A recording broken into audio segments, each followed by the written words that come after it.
Colleagues, good afternoon. Let's now take our seats. We start our program. I really apologize because I saw some of you seated here at 2:10 and we've delayed you for some minutes, and this is really regrettable. It hasn't happened before in an education day. So we really hope we can have our conversation in the next 2 hours or so that we don't keep you here late. I will ask Philip to start us off with a word of prayer. But just before prayers, do feel welcome. Education is part of one of the 7, is actually the 5th cooperative principle of the 7 principles of cooperatives. And I'm happy to have this conversation, all of us together, because if we change our lives economically, then we affect our families and we do affect the society. I'll quickly just run through who is here with me today. At the far end is Stephen Detty Supervisory Committee. He works with 2 colleagues. I'm introducing them now because I will not introduce anyone who comes in my forum late. He works with 2 colleagues, Ryle and Gordon Onyata. Ryle Odhiambo, that's the supervisory committee we have currently. We have a team of staff led by our CEO, Jack Gudo. Jack waved to the membership. Jack will be talking to us towards the end. And we have Evelyn Olunja, who heads marketing, and therefore she's actually the one who organizes this event for us, and the team in the office. And we have a few other colleagues, staff in the room, including Lucy at the back and a few others. I have members of the board with me. Philip Migira is next to me on my left. And we have Kimathi Mungania and myself. Karibuni sana. Our 2 presenters will come there after our prayers. And I think that's what we are really looking forward to, right? Migira, please.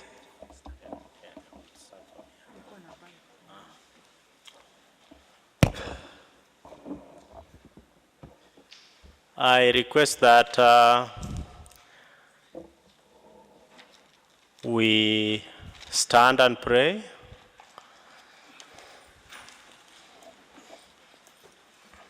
Okay, let us believe and pray. Our Father who art in heaven, we thank you for giving us this opportunity to meet today as we commence our education day. We ask you to be with us, guide us in our deliberations, give us the wisdom and the knowledge, Jehovah Lord, that cannot come from anybody else. We ask you to be with us in everything that we are going to do today, even into the future. We pray for our UNSACCO. We pray for our members. We pray for the leadership. We commit them into the able hands.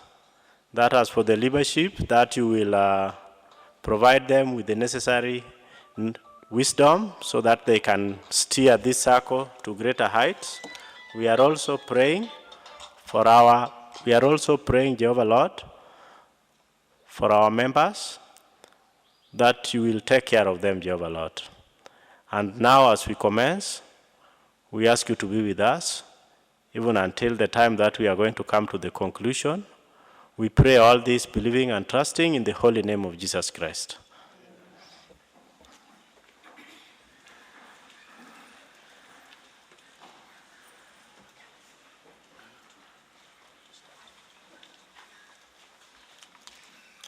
Evelyn, please come and say something very small about our presenters today.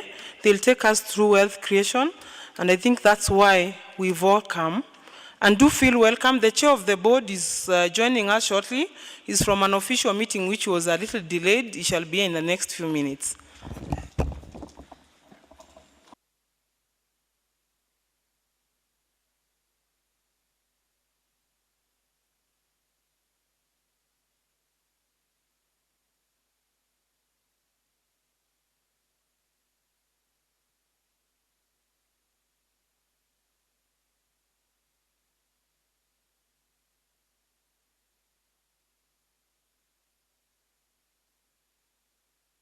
other forums. We will start with Peter Ashira. Peter Ashira is from Quest Group and is a leading consultant there. Majority of you who have been looking at ways of reorganizing their finances and who have been looking at where they are at as opposed to where they ought to be, I know in your own private capacities or in your groups, you have seen Peter Ashira one way or the other. Peter will take us through dissecting our particular pay slips. We have realized that a number of us have issues with our pay slips. You try to plan as an individual or as a family, and sometimes you discover that things don't end up the way you want them to be. After sharing with Peter, Peter has done this for a number of organizations. He will share with us briefly as he introduces his presentation. And he's done that very well in a number, in this sector, in the SACCO industry, plus many other sectors, where he's been able to turn around some of our families from struggling to have money by end month to having passive income. We also have Jekones Donge. Jekones Donge is also a leading consultant with Think Progress, and he is not new in the industry. He was with COP Bank and is going to tell us more, COP Consultancy, and is going to tell us more about it. He has worked with a number of organizations, financial institutions, many SACCOs, and in many other areas, but our focus today is on wealth creation. So Jekones is also going to look at it and also help us see how to have prudent debt management. I don't want to preempt a lot, but as they speak to us and as they introduce themselves further, then you are going to get to know them. At the end of this session, we'll also let you interact with them, and if you want to have personal contact and personal touch with them after this particular session, then we will also give you their contacts so that you are able to follow up as they work with you. The goodness with them is that today is just an introduction, but if you need something further, they normally extend a grace period in which you and even your spouse can visit together and you have a one-on-one consultancy with them. Thank you. Karibu, Peter. Well, good afternoon. I know we are looking forward to an exciting time. I am too. And nice to see you. It's a great opportunity to be here today. My name, as you have been told, it's Peter Ashira. I'm a financial consultant at Quest Group Consulting Limited. I'm the lead financial consultant. I am the director, Quest Insurance Brokers and Quest Real Estate. I sit on board for National Youth Agenda. I advise government on matters, entrepreneurship and youth. And I love talking about money. This is my life. This is my passion. All those other things are riders. This is the main thing. So I'm looking forward to us having an awesome time this afternoon. Well, I'll tell you a story. I know you like listening to stories, isn't it? There were 3 gentlemen who served in a certain ministry. They were called men of God. So they were discussing on how they go about the subject of giving, which is a money part, isn't it? And so they were asking each other, so how do you go about giving? What do you do with this thing called offering? And one said, I have a small coffee table in my house. When I get money, I throw all of it up, and what falls on the coffee table belongs to God. What falls on the ground is mine. So that was his system, his style of giving. And then they asked the other one, what do you do? Then he said, for me, I put my feet apart. I do a bit of what you do, but I don't have a coffee table. So I throw the money I have in the sky up. When it falls down, whatever goes on the left belongs to God, and whatever goes on the right is mine. And then the third one was asked, and you, what do you do? He said, well, a bit of what each of you do, but slightly different. When I have my money, I also throw it up. But I always imagine God will take what he wants when money is up there. So everything that falls down belongs to me. All right? So we have different styles of approaching and managing our finances. But today we get to talk. Money is such a moderator. We all look for money every day, regardless of our status and our background. Money is such, it regularizes us. And so it is very important. We look for it, most of us, 6 days a week. So it's important to take an afternoon and just learn how to manage it, isn't it? So we start by defining what wealth creation is. You will do that for me? Okay, that's fine. So let me tell you a bit about Quest. Quest, that's our vision. We are to be the world's leading financial advisory and investment company. That's where we are headed to. Our mission is we effectively empower you, our clients, towards wealth creation. We give you the tools, the systems, the structures that will ensure that you walk this journey balanced, diversified, and with understanding to realization of your journey. Those are our core values. We are Christian-oriented. Good. We are Christian-oriented. We are innovative. We are all up to date. We understand the world we live in, the technology it requires. So we are up to date in ensuring that our clients are not left behind. We believe in professionalism, and we believe in giving back to society. The services we offer at Quest Group is we do training on wealth creation, we do insurance, as I have mentioned there earlier, and we do real estate. Wealth creation has proven to be an art, more an art of stewardship than it is the art of money making. Most people look for money. This is my work, this is what I do every day, and I interact with people who are always looking for money. And people get money. The challenge is, after they get money, what then happens?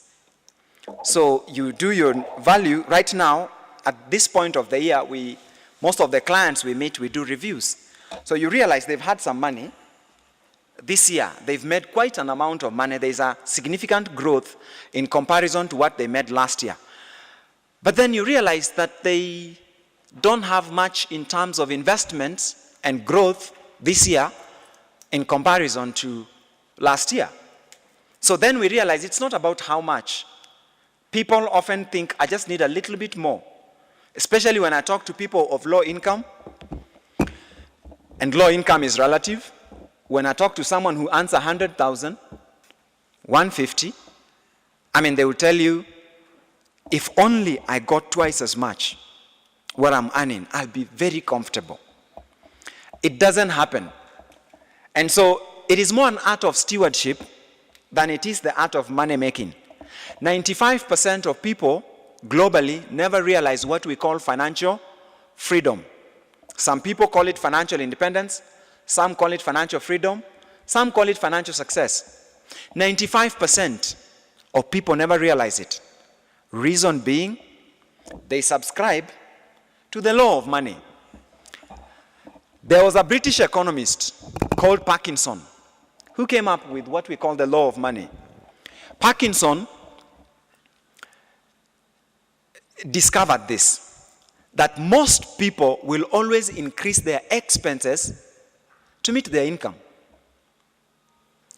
So how does that happen? I thought people increase money. People increase money, yes. Most people, their money is increased.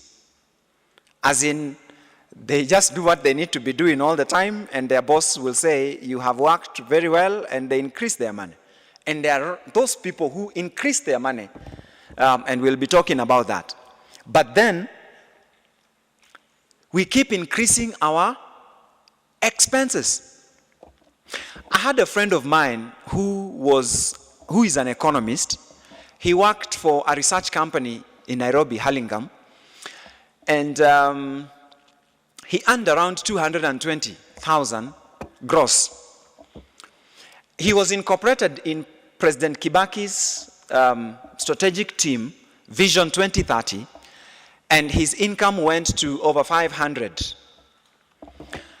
Upon picking, while he worked as a researcher, he lived in Buruburu and he drove a Toyota Premio. While the day when he picked the appointment letter for his new job, realizing his income is above 500, the first thing he discovered is that there was a lot of traffic on Jogo Road. He went home and told his wife, we have to move. We can't stay here. And so they had to get a house in Kileleshwa. While his rent at Buruburu was 30,000, in Kileleshwa he paid 75,000. It's okay. I mean, the income is over 500, isn't it? It's okay.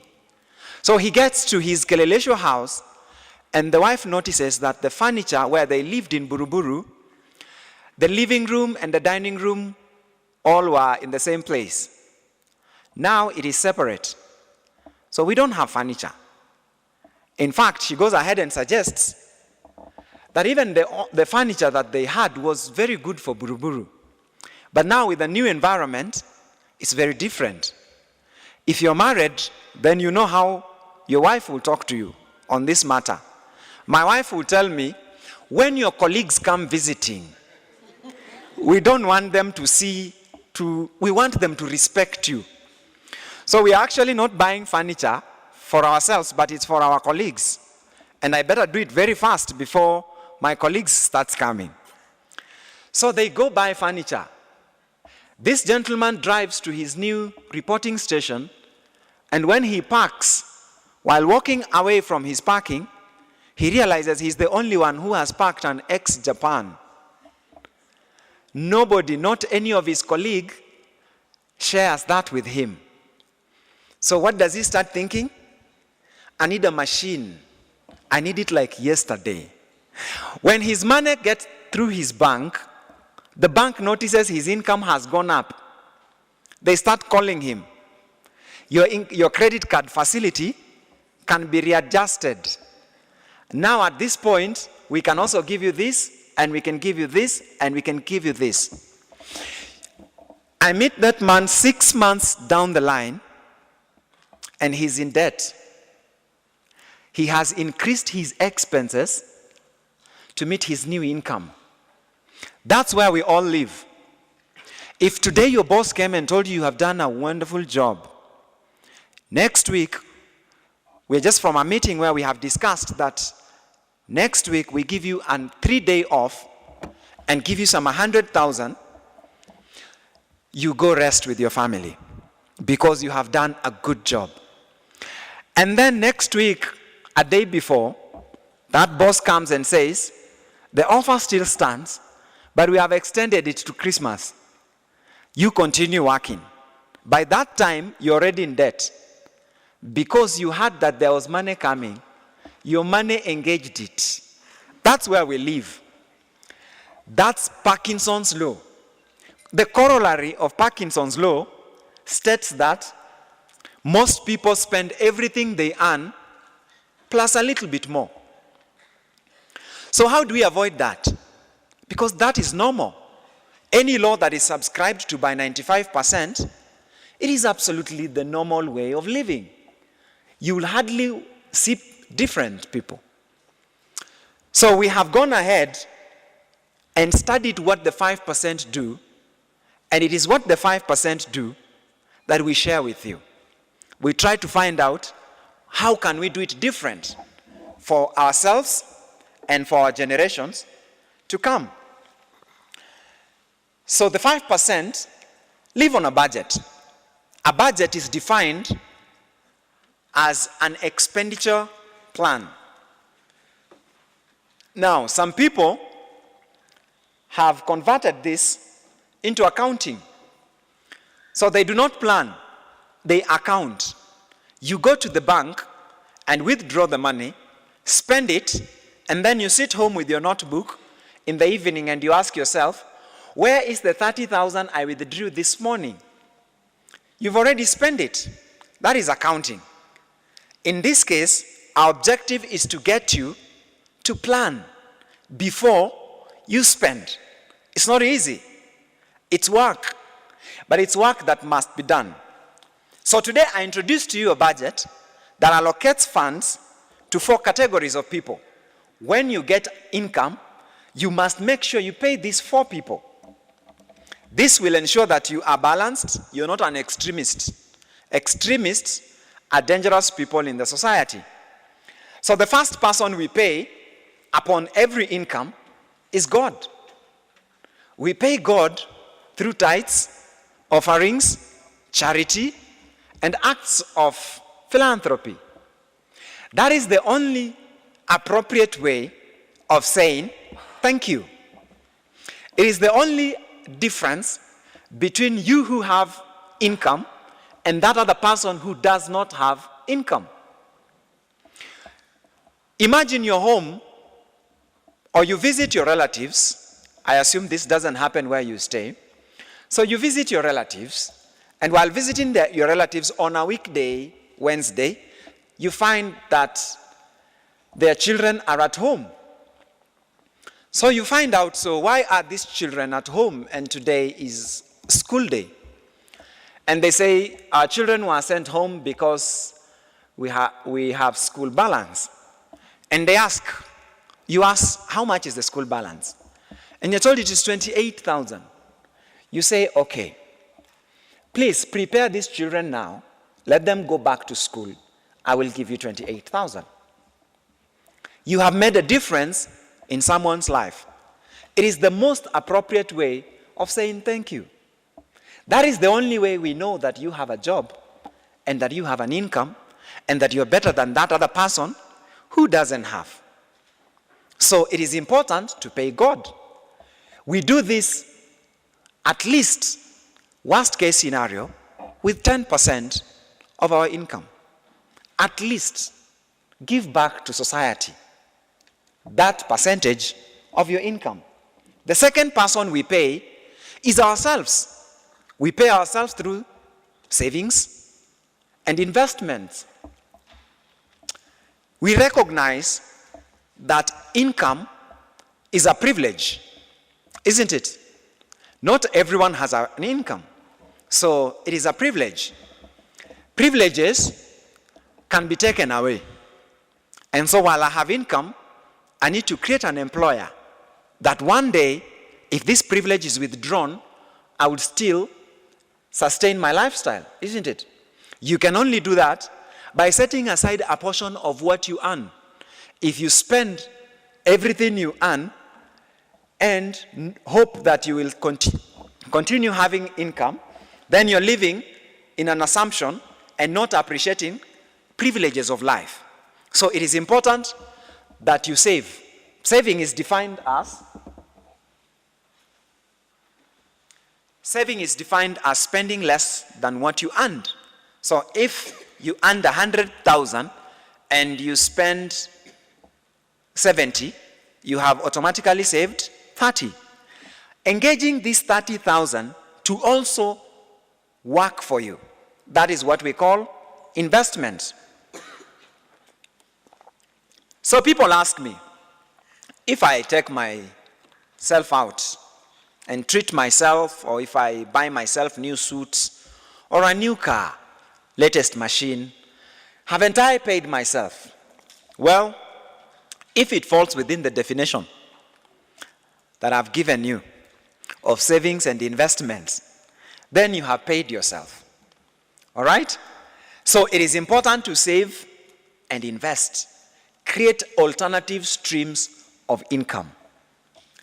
Employment, when you are living, when you're working and you have a wife and children, and you live on, you live on one stream of income, it is a very high and extreme risk because they only depend on the fact that you are alive.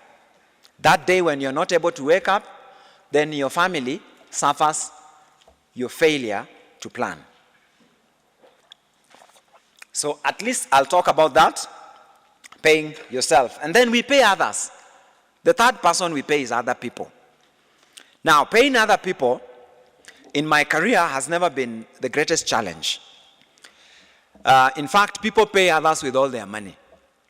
We pay others when we spend our hard-earned cash. You go shopping, you pay your landlord, you spend your money, you pay others. People don't have a problem with this. But I assure you, if you spend over 60% of your income paying other people, then you will never realize financial success. And then we pay, finally, we pay the taxes. The taxman is supposed to be paid last. That is according to the structure of business. But in employment, the taxman takes his cut first. But we will learn. This should be your dream, your ultimate goal, that you get to a point where you pay the taxman last. And so I will be teaching us some of the things we can do to ensure that we do that. All right, like I said, wealth creation is an art of stewardship and not the art of money making. We often focus on increasing our income and earning as much, but unless we learn the tips, small tips on stewardship, then it becomes very challenging. So I will take us through a budget plan.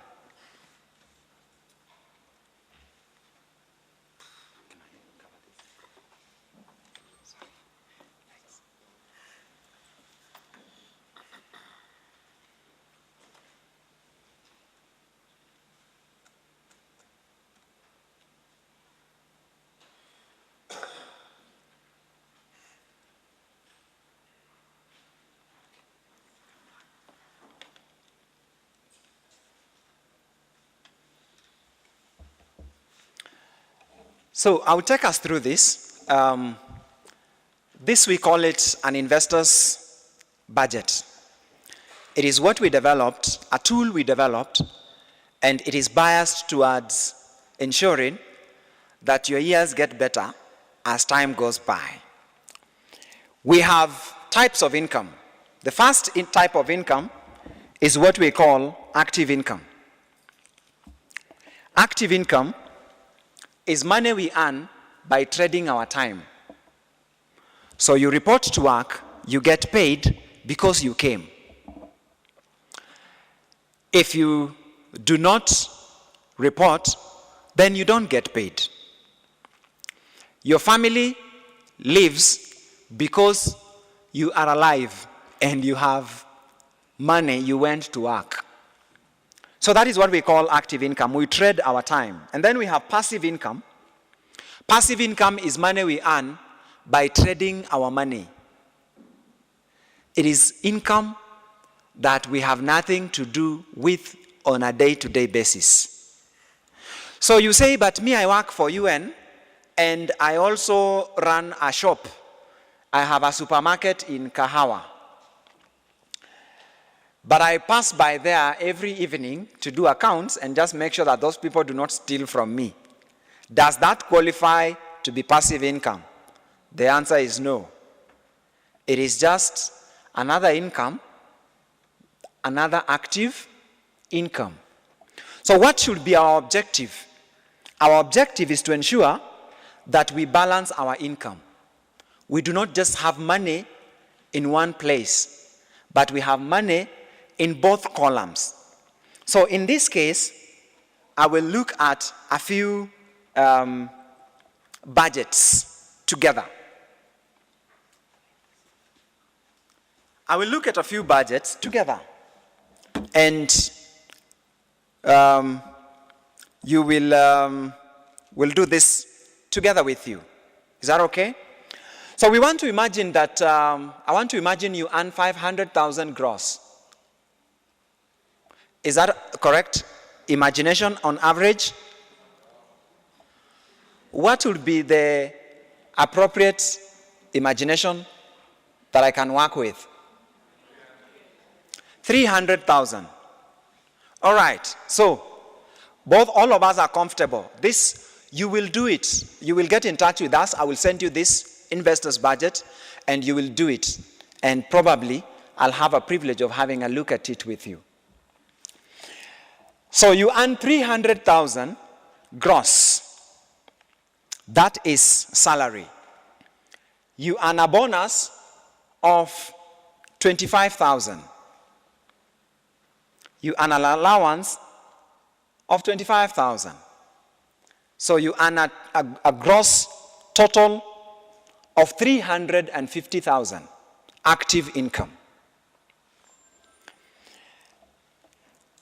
Next category, we have units and bonds. This is passive income. We imagine you earn 0 on units and bonds. You absolutely do not participate in units and bonds. We imagine that you earned on shares and dividends. Your biggest investment is in the SACCO. So you have 3 million in the SACCO, and SACCO realized dividends of 10% last year. And so you earned how much from the SACCO? 300,000. 300,000 we divide by 12. It is not a one-off income. It is an annual income. It is important for you to look at it as an annual income. Always divide by 12. The purpose or the benefits of doing that is that then you realize it is not a lot of money. 300,000 is actually 25,000 every month, isn't it? So you realize you just increased your income by 25,000 every month. That means you can stay at home that evening, isn't it? You can relax. After all, it's just 25,000. But when you look at it as 300,000, then your mind races faster. And your heart does the same. And in that case, you realize you will misappropriate it. You will not, most of us, if we were to look at your figures and asked, what did you do with the dividends you earned this year? Most of us would probably not have anything much. You probably paid a debt which you have accumulated now. And you're waiting for the next dividends, and then you pay it again. And then you accumulate it. All right? So, very important to divide it by 12 because it's an annual income. And then real estate. Do you have houses where you're collecting some rent? And so, I would like to assume, for purpose of this exercise, and for purpose of majority of us, not yet. And so, do you have businesses? Yes. You have a small enterprise somewhere, or you bring stuff from somewhere and supply around to your colleagues, and that gives you an income of 25,000 every month. And then we look at royalties. Have you sung a song? There's a CD somewhere selling, and as it sells, you earn your royalties. Have you contributed in someone's book, a page or a paragraph, and as the book sells, you earn some money? And so, in this case, the answer is no. And so, in the first column, we had 350. In the second column, we have 50,000. 25 from the dividends and 25 from the business. So 50,000. The reality of this is that if you lost your job today, then how much do you have as monthly income? 50,000. That's what is left for you.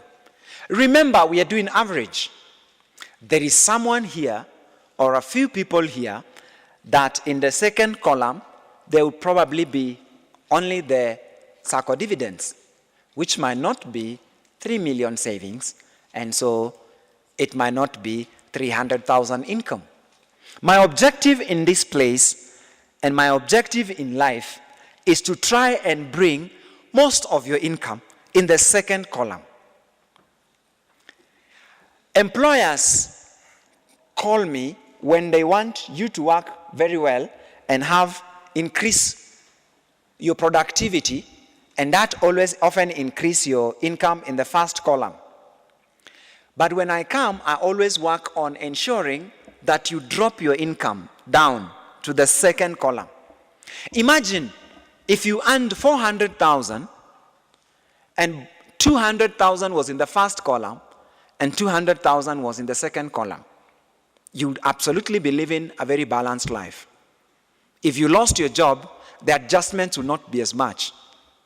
Today, if it happened, think about it. Think about your children. You probably need instant adjustments. So what do we do to ensure that we have income in the second column? Wealth creation is a process. And we define financial success as getting to that point where the money in the second column is more than the money in the first column. So it doesn't matter how much you earn. You could be taking home $1 million. You could be taking home 2.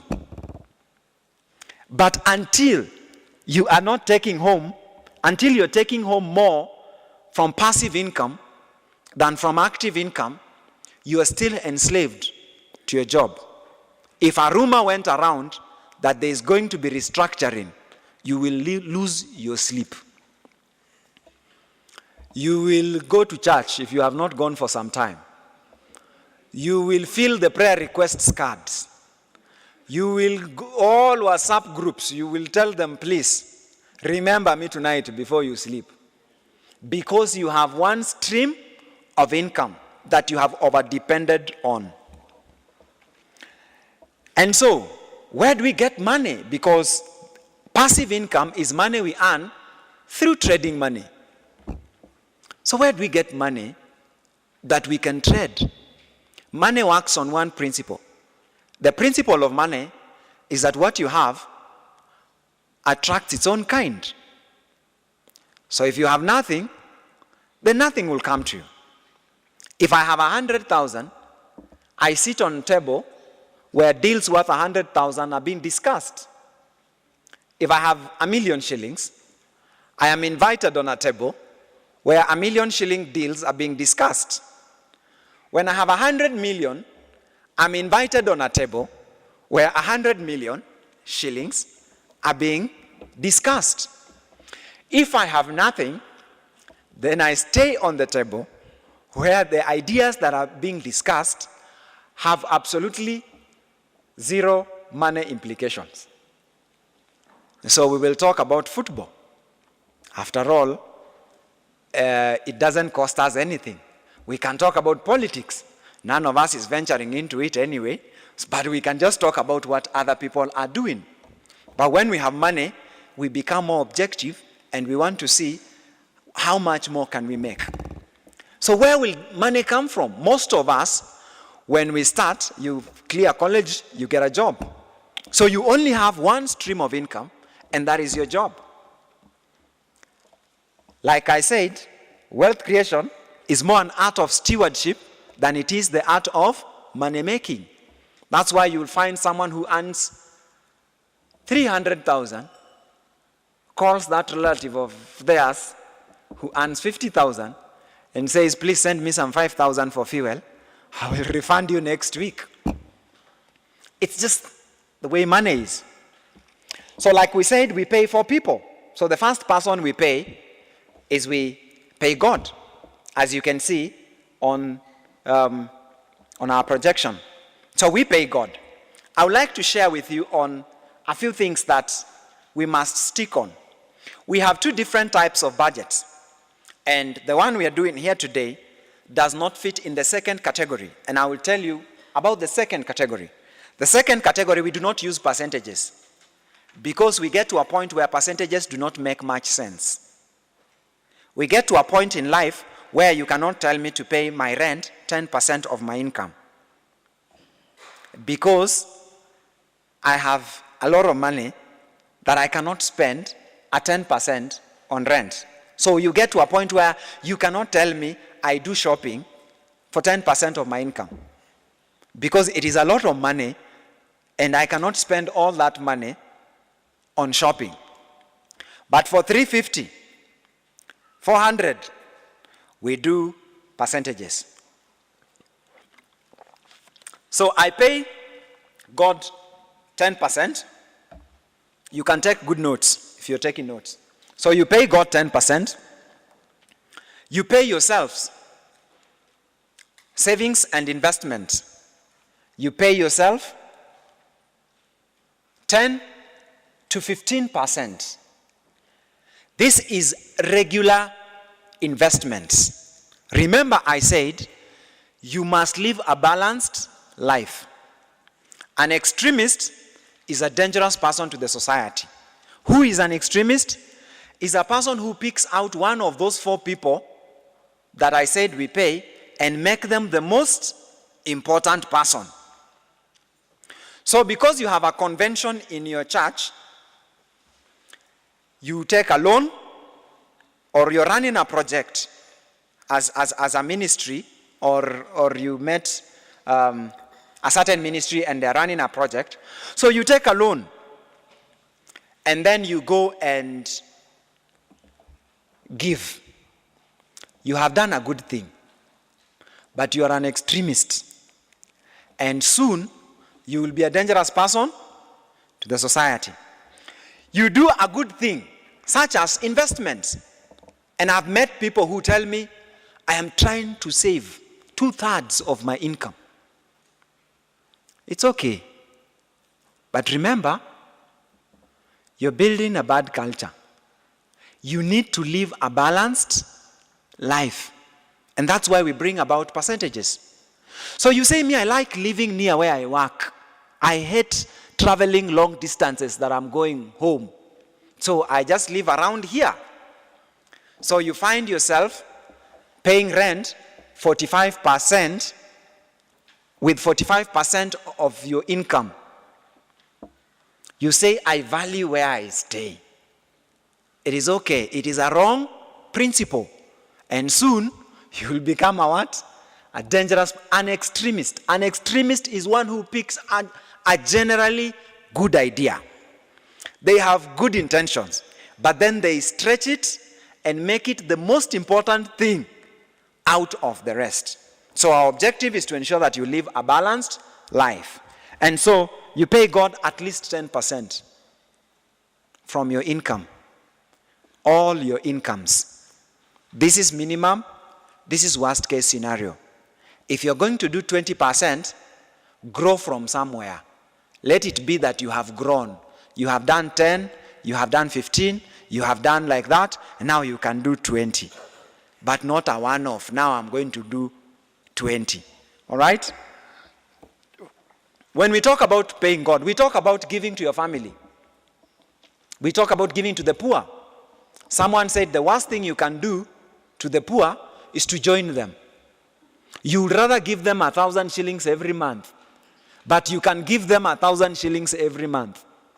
Other than give them everything you have, and then tomorrow when they come to you, they find that you do not have anything. You have become like them. So, plan. You say, me, I came from, you don't know my background, my friend. That background will remain. You will be a part of the statistics of that background. Even your children will refer to you from that background. If you do not plan and change that. Plan. Have a budget. Giving is a good principle, but we give from what we have. So we don't give from what we do not have.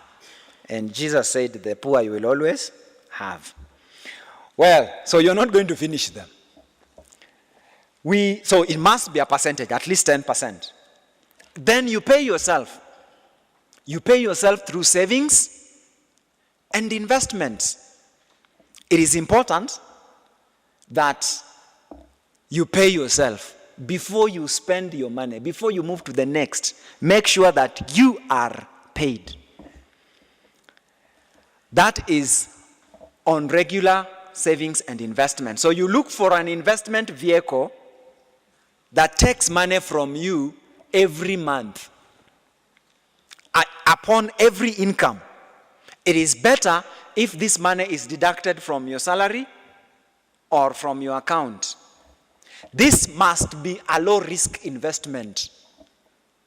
You don't do regular savings. You don't start from a high-risk investment. We have a culture in this country where people feel they are late to become wealthy. Wealth creation is a process. The other word for a process is time. It takes time to become wealthy. So it's a process. So you are not going to have a miracle. It doesn't happen. Little by little. Every month, at least 10 to 15% of your income. Now, we have different stages in life. We have stages where we call privileged stages, where you probably started working, you're hosted, you're staying with your parents, and you have income. Or even if you're staying alone, you do not have a spouse, you do not have a family, your children are not going to school, it's a privileged stage. You can do more savings around that time. There will come a time when those privileges will be withdrawn and your children will be going to school and you realize that your finances become tighter. Make the most of privileged moments and times. All right? So you make the most of privileged seasons. Save 10 to 15. Come rain, come sunshine. In the worst month, make sure you save. You are living in your most difficult times. Try.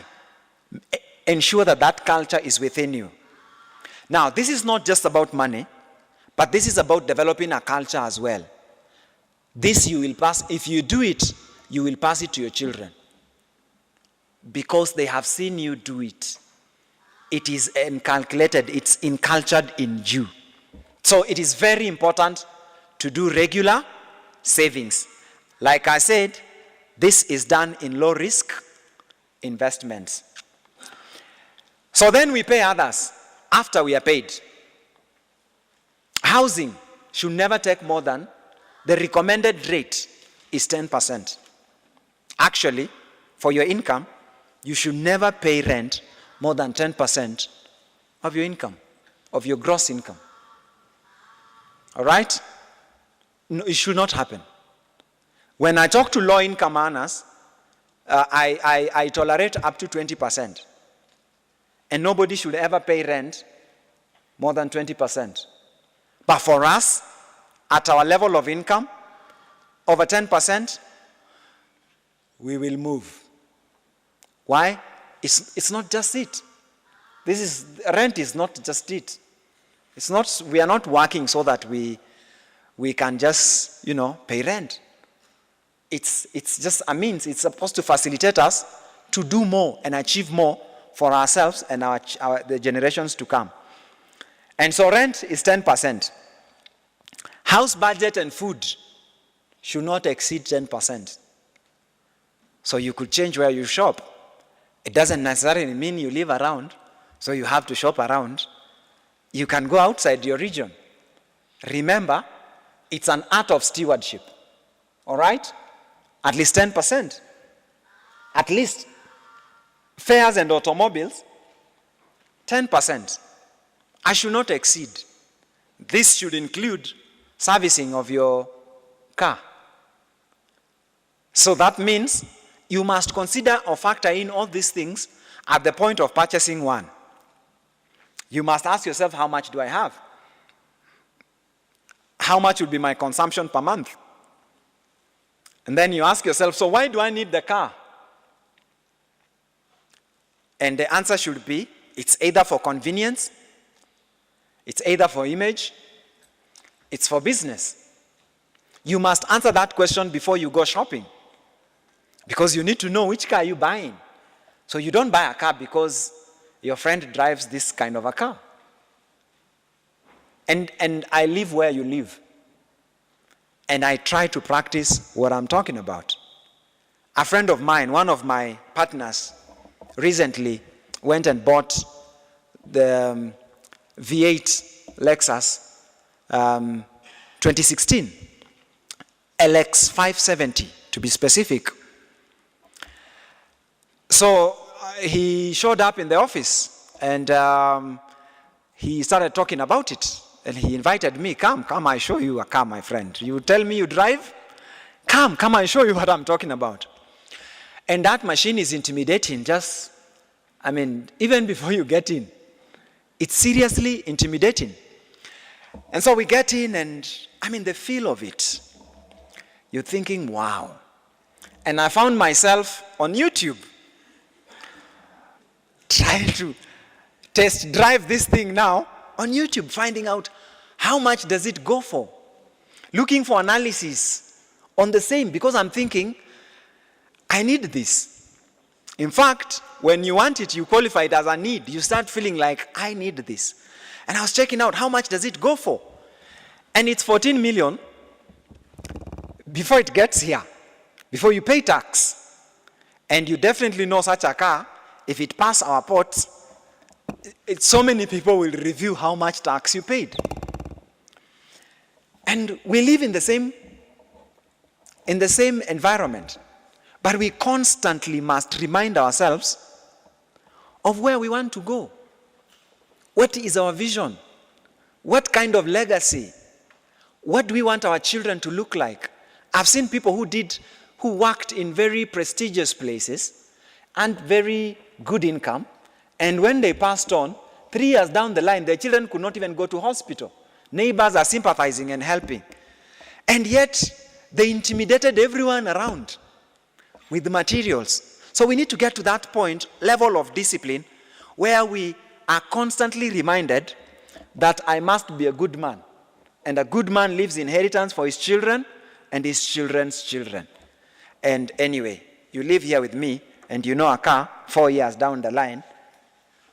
It is, even if you wanted to sell it, that gentleman, he might have spent 20 million getting that machine here, but today, if he wanted to sell it just after a few months down the line, he might not even get 10 million. Because how many people have 10 million that are looking for vehicles to buy? So, very important. So 10% on what? On automobiles.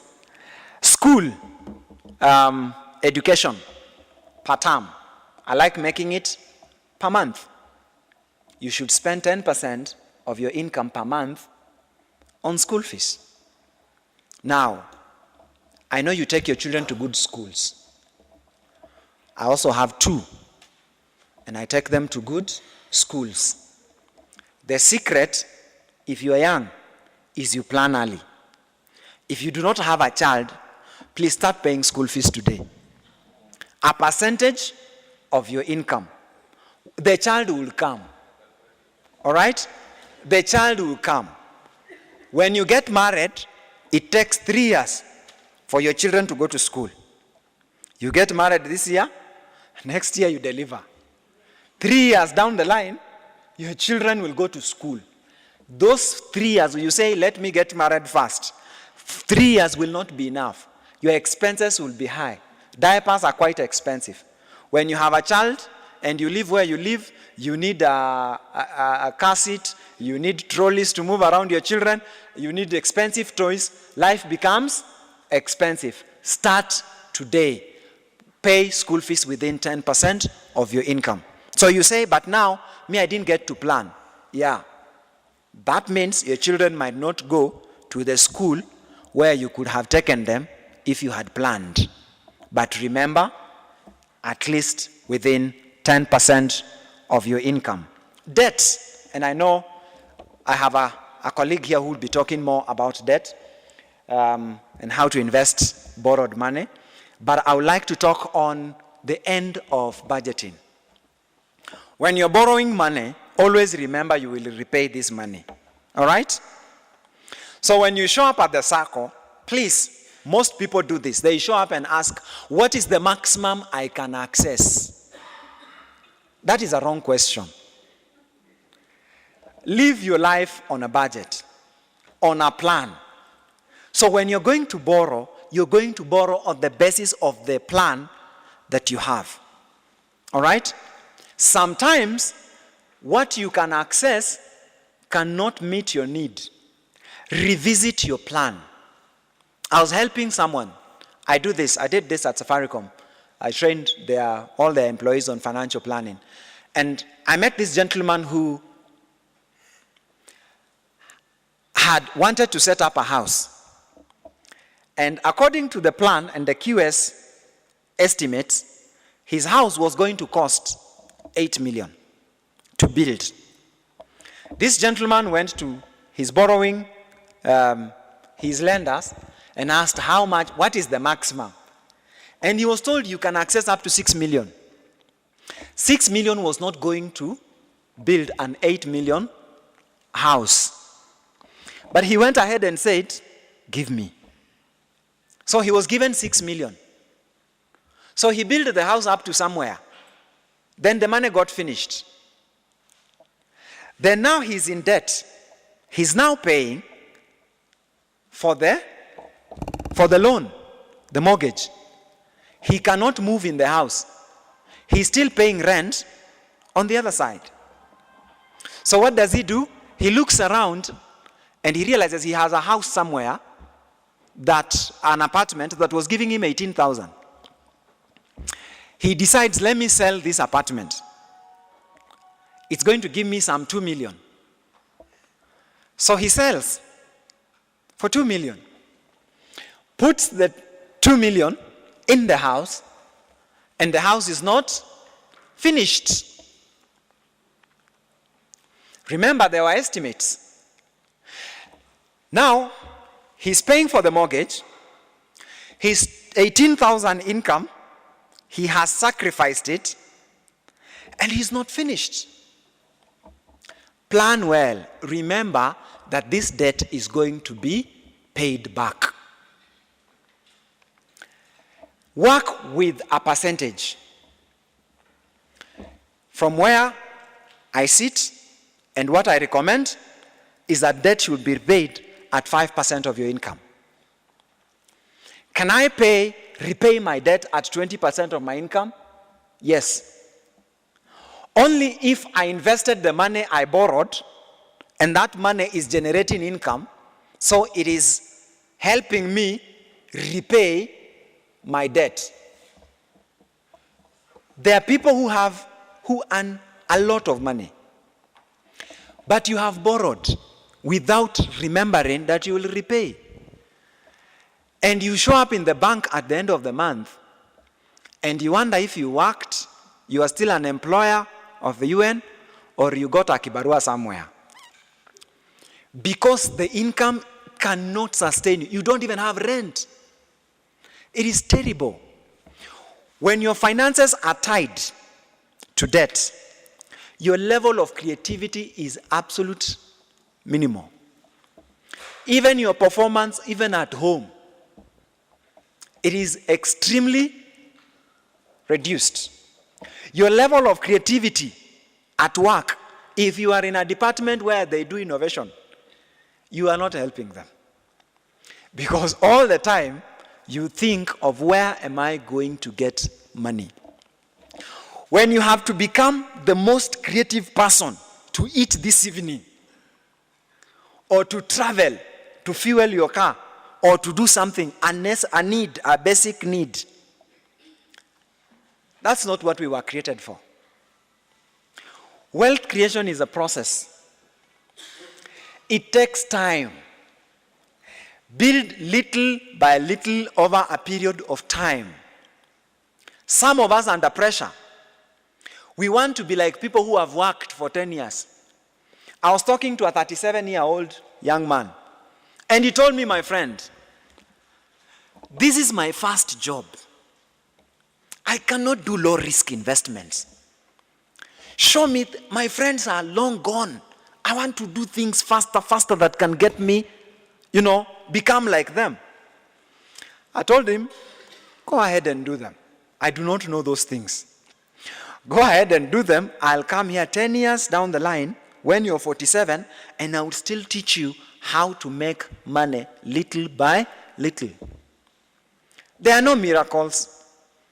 All the successful people have built their money, their wealth over a period of time. You are not going to see a wealthiest man who made their money through gambling. It didn't happen. Gambling has been there even before you and I were born. So it's not a new thing. Nobody. You won't see. So it is very important that when you're borrowing, you remember that you're going to pay. When you're borrowing, borrow long term. Borrow long term. And do a worthwhile project. Or do a worthwhile investment. A well-researched investment. Not things that people have told you. People say, I was told, rabbits, I'm into rabbits. How do you understand rabbit farming? I was told wines and spirit is a good business. I went and bought a house in Juja. Who told you? Well-researched investment. The moment you don't do that, then you will remain with the loan. Safaricom, as an organization, really takes good care of its employees. So they have a system whereby they have a relationship with CBA. You can, as an employee, you can go to CBA and get an unsecured loan. I trained 1,600 employees in 3 months. Those 1,600 employees' average borrowing at CBA was 700,000. 65% of those who borrowed have lost the money. They went into all manner of investments. I got this money. People borrow without a plan. So if I show up here and I say, now, Quest Group, we are lending money. You can come, we give you money. When I finish and I say we have application forms at the gate, then everybody comes in and says, I want. So they get the money before they have a plan. So they start spending money as they look for the plan. That's when your brother gets arrested. And then you go there and ask, so what is the problem? And you're told that he has already been taken to court. And then you show up at the courts and they say, cash bail, 200,000. And you say, no problem. And you rush to the bank. And 200,000 is gone. That's when people come. A friend of mine who lives in the UK came to the country. And we were having this discussion. And he was asking me, how is business? And I seemed to be very positive. He said, you're the only businessman I meet in this country that seems to be very positive. Everyone is telling me, life is tough, and people want money from me. So I asked him, so what business? Because he had come here to set up a business. So I asked him, so what business are you setting up? He said, money lending. I told him, the moment you tell people you're coming to set up a business that deals with money lending, what do you think people would want from you? It's money. That's the way we are wired. The moment you say we can get money, we need it. So people borrow without a plan. Have a plan by the time you borrow, because you will need to repay your loan. And you need to live while paying the loan. You have a life. All right? Then it is very important to always, when you're borrowing, do not borrow short-term. Avoid short-term loans. Short-term loans are for people who refuse to plan. You can plan for your money well, and you don't have to borrow short-term loans. What kind of short-term loans? I know the SACCO has such short-term loans, emergencies. If you analyze emergencies, 75% of them would have been avoided. Some of those things you just needed to say no, and they would go away. But because you can pass by the SACCO and apply an emergency on a Friday, so you do what? You show up. Those things could have, that particular problem, you just needed to say, I don't have money. And it could have gone. Most of emergency borrowing is just because we refuse to plan. Mobile borrowing, M-Shwari. People who borrow M-Shwari that I know or I have met, they borrowed once, they constantly borrow. Even if I came and asked you, do you have an M-Shwari loan? And you say, yes, how much? 20,000. When did you borrow 20,000? I borrowed last month, I paid when I earned, and then I borrow again and I pay. And then I say, okay, can we stop this cycle? Can I give you 20,000 this month? Then we break this cycle completely. Do you know what? You will tell me yes. The moment I walk away, you will borrow. Debt is a spirit. Debt is a spirit. People, it's just like stealing. You know, there are people who steal even just to feel they have stolen.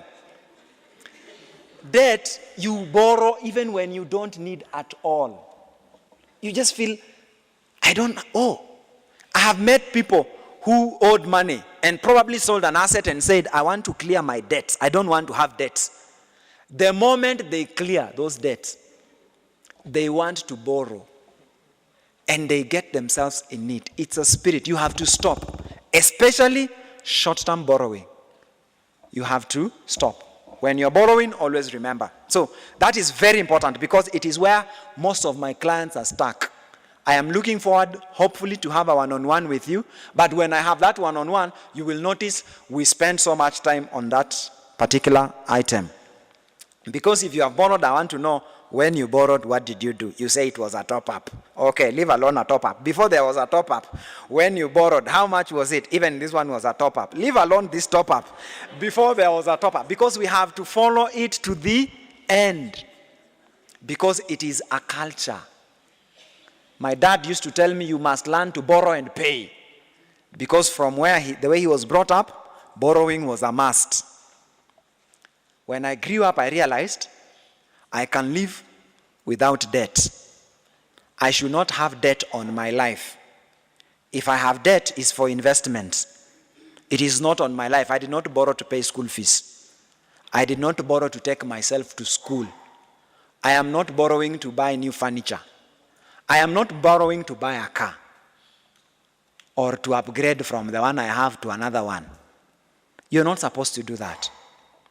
And worse off, especially a car. Worse off, if you are 35, around that age, you should never take a car loan. A loan to buy a car. By that time, if you have not bought a car, you can do other things. If you do better investments, if you do proper investments, it will take care of itself. But you're tying yourself on a 5-year loan to run you from 35 to when you're 40, repaying a car. Don't do those things. Live life as it is. Today, Uber is very cheap. You can do Uber. And you're okay. Who cares? All right? Those people you think they care, they don't care. Even if you don't have, people get in debt because of other people. So you are buying new furniture because you think people will come. And when they come, they need to see me with better furniture. And then they leave. They don't even notice that you have furniture. I was helping a lady this week who was in debt. And she struggled big time because of image. And which is a greatest challenge for us that makes us borrow. This lady stays around State House. She worked for a good organization that had houses around State House. So they gave her a mortgage for 16 million. So they gave her a mortgage facility for 16 million while she worked for them.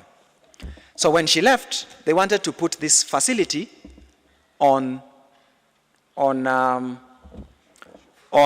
market price. So at market rate, it became very expensive for her. So she's had the house for around 12 years. And this time round, the bank was taking it. And she's struggling. She's thinking, what will people say? People will say I'm going down. No, I am not going down. I'm going to fight in court until I keep this house. What will people say? People come here and they say, wow. What will they say if I lose the house? And we just had to I had to help her. My responsibility was to help her deal with the image thing. And know that your identity is not this house. This house doesn't make you who you are. You are still who you are without this house. You don't even walk with it. Some of us didn't even know where you stayed. Eventually, we agreed, let's sell the house. She sold the house, paid the bank, and remained with 45 million. I mean, she's thinking, okay, now where do we buy a house? It's not about where. You don't even need to be in a hurry. You don't even need to buy a house. You can just put 15 million on government security, and you have enough money, around 150,000, 175,000 actually at 10% per month, and you can stay anywhere. And so we get locked into this thing of owning, my own, my own, my own. So I leave that. My colleague will talk more about it. I leave that and talk briefly about I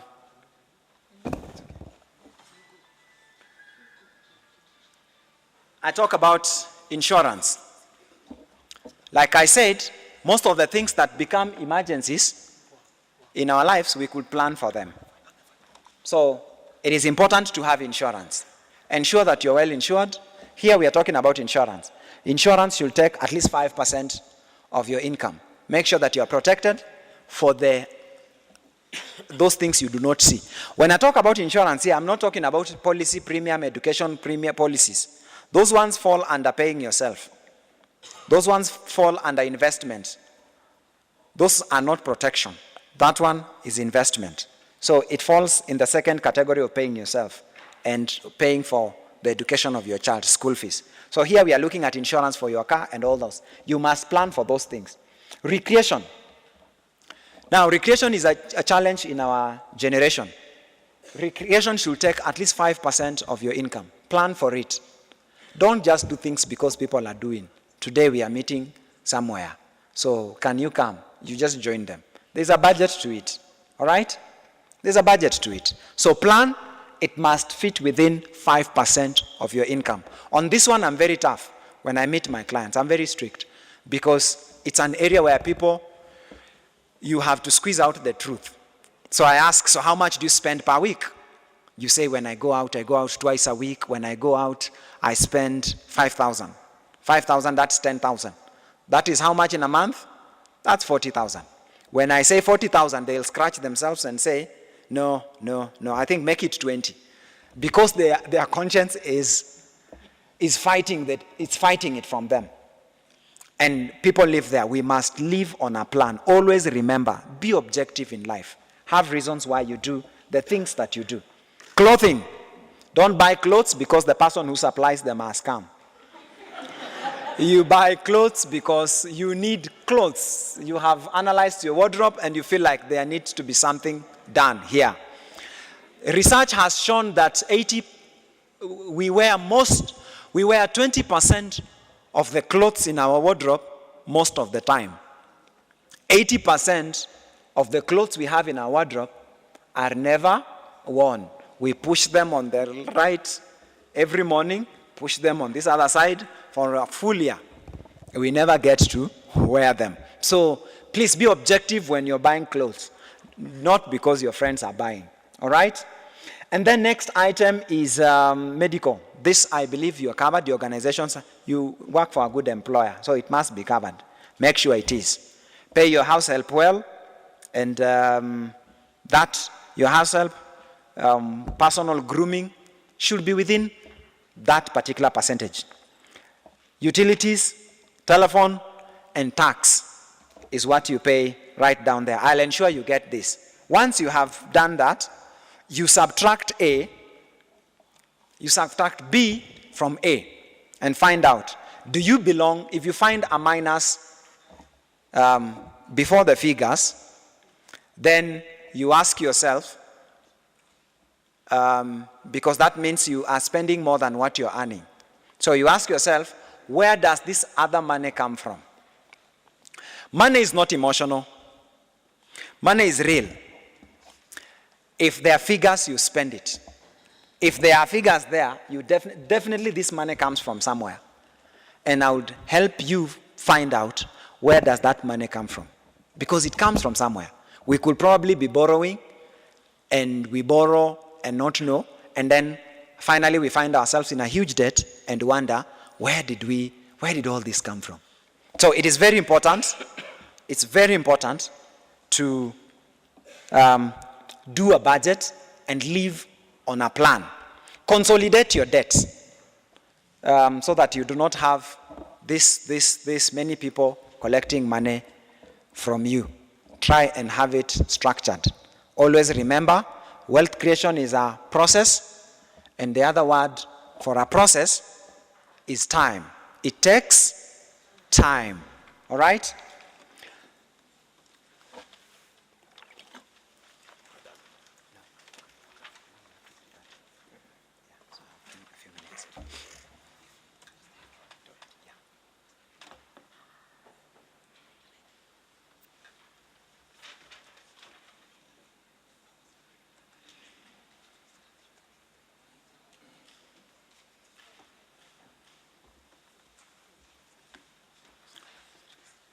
So for the next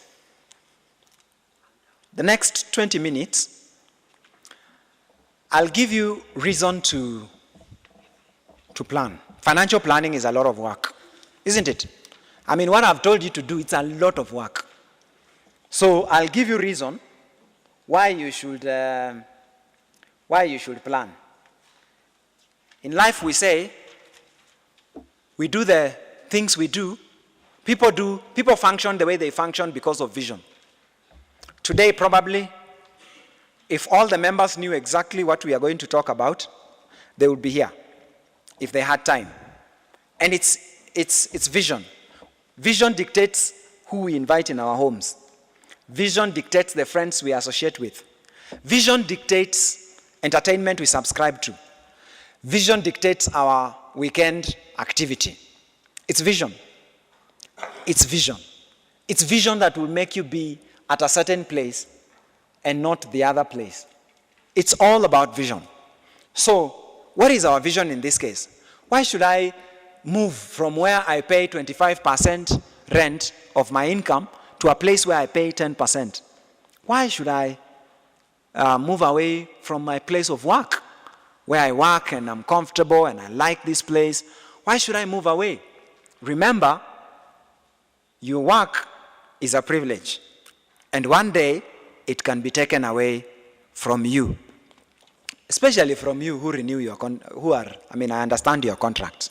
So it's very important to always really treat it knowing that it is a privilege. Create an alternative stream of income. The person I am generally, I fear being in a place where I don't have options. That it is only this one, and it is this one. And if it is taken away from me, I am dead. I am finished. I will look like I never even worked anywhere in my life. So we came up with what we have called 3 buckets of wealth creations. These are vehicles that help you create alternative streams of income. When you hear the word investment, you hear a word that carries with it 2 components: risk and return. You cannot separate one from the other. When you're starting to invest, it is always important that you start with low risk. And that's why I said the money you set aside month by month must be put in a low risk bucket, because you can't afford to lose it. Imagine you have saved 300,000, 1 million, and then you lose it. How long are you going again to start saving another, to get to that 1 million? So you can't afford. So you must put it in a low risk. A good low risk bucket gives us 4 things. Number 1, security. I must ask myself, what if I'm not alive today? I have 3 children. My daughter is 7, my son is 6, and I have a 7-month girl. I love them. What if I'm not there today?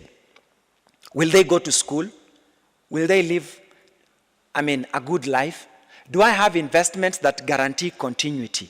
That I know for sure, this one, whether I'm alive or not, it will continue.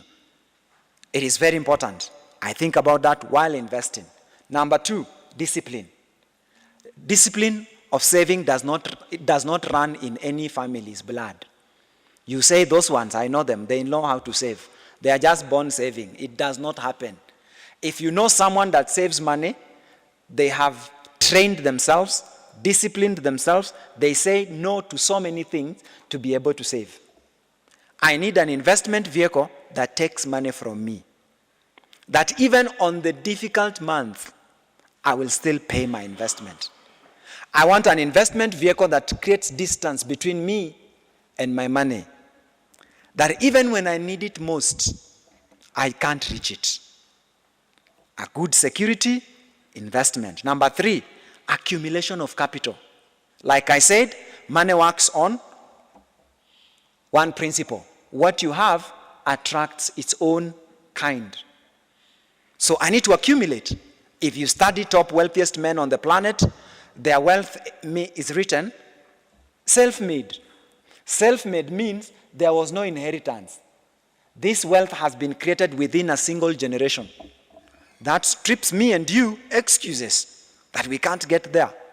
We can get there.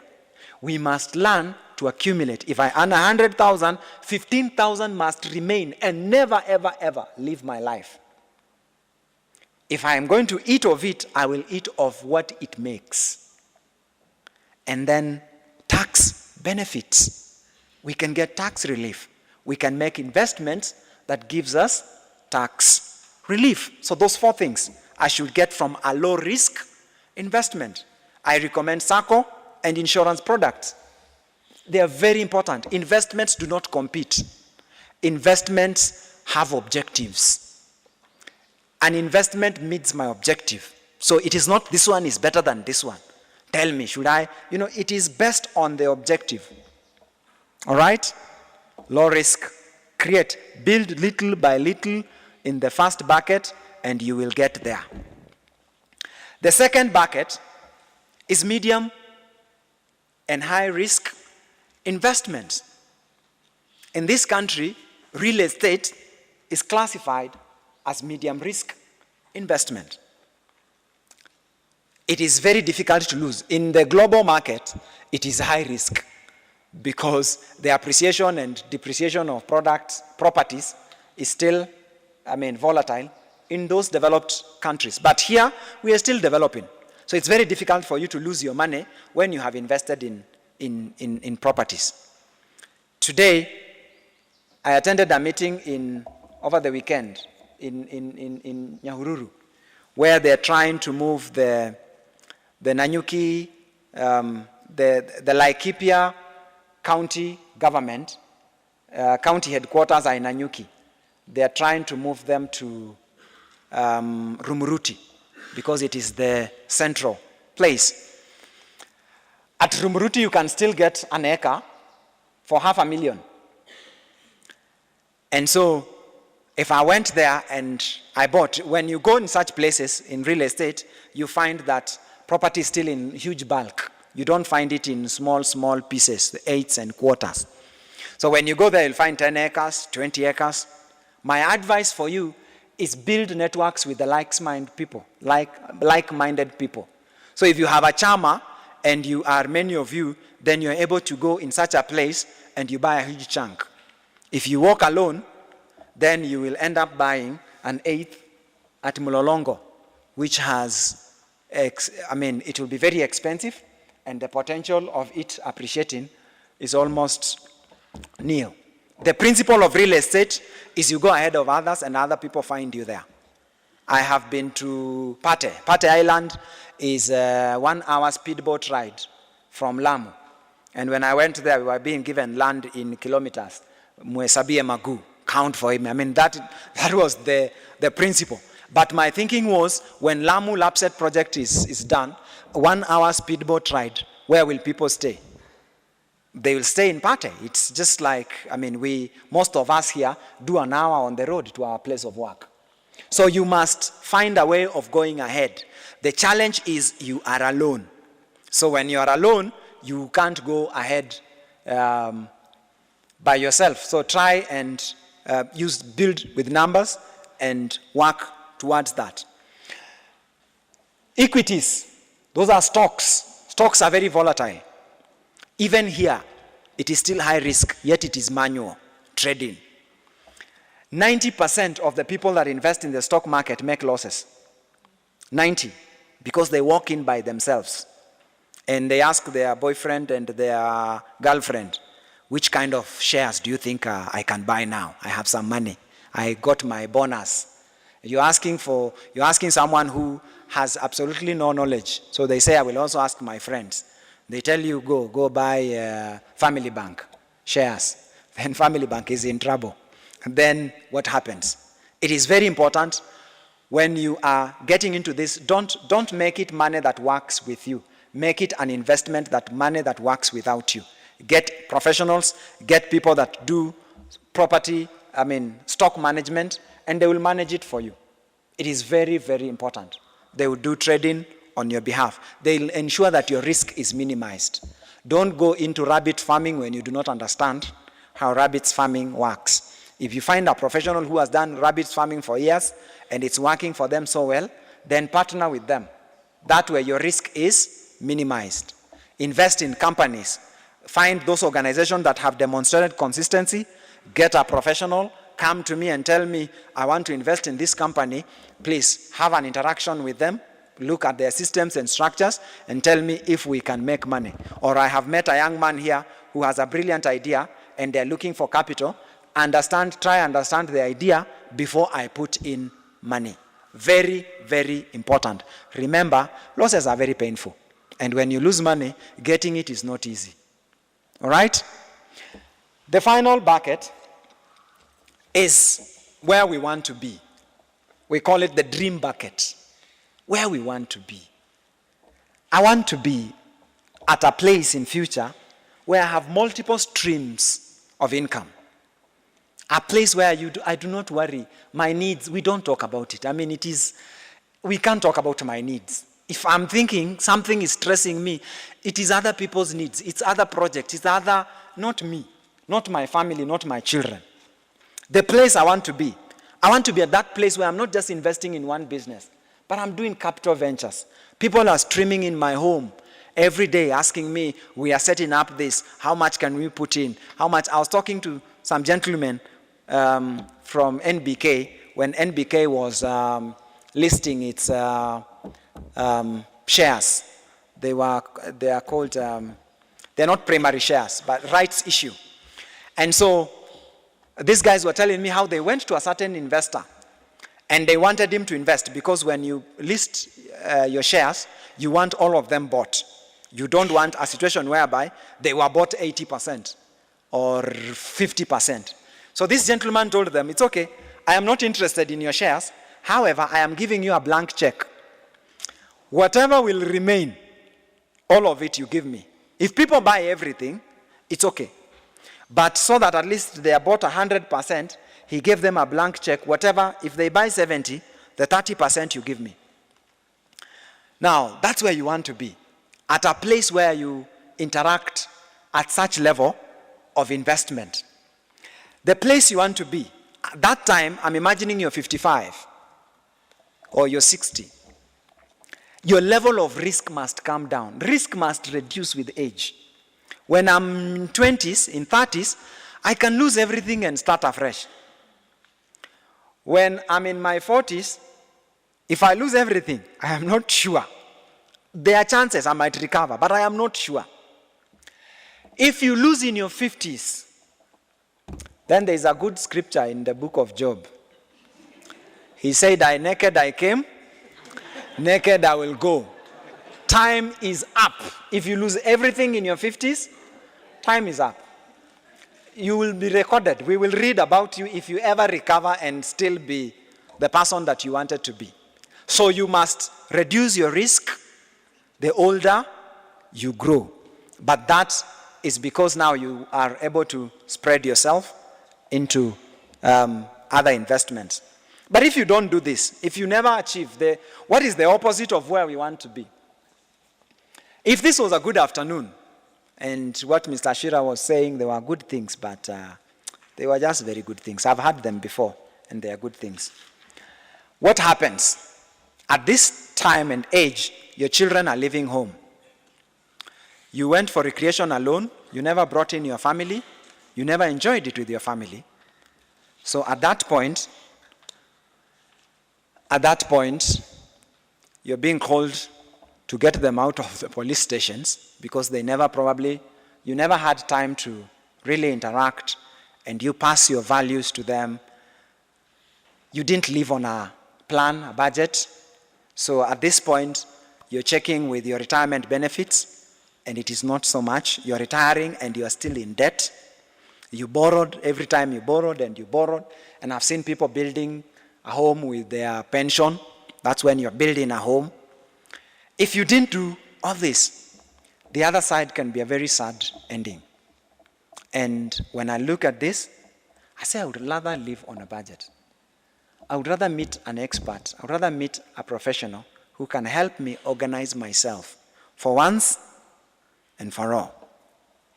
I would rather meet such a person who can help me. Well, thank you, ladies and gentlemen. It was my pleasure taking you through this session. And I believe you have picked something that will definitely, at whatever age, that will definitely change your life.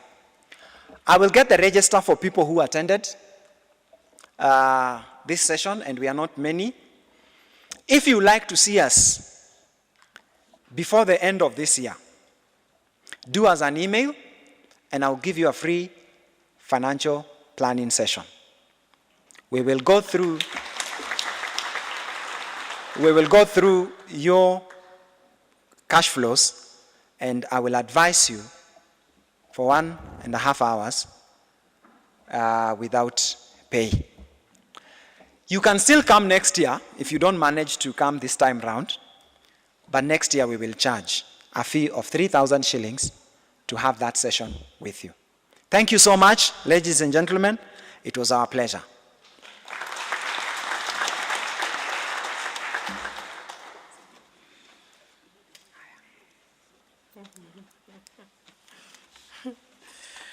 Let's appreciate Peter once again. The office, please help us get the list of those who've registered, because I am very sure we'll queue, and please make sure you provide enough time for us, because we'll come and see you. How many feel that our payslips have been dissected? Do you feel like your payslip has been dissected through his presentation? Thank you so much, Peter. Donge, the famous name in the country, it's known with figures and finances and discussions. Welcome, Jekones Donge, to take us through another session of wealth creation through debt. And by the time you finish Donge, if you get one wealthy person for me who has become very wealthy without debt, Jekones, I will buy you dinner tonight. Karibu. I'll go for that dinner.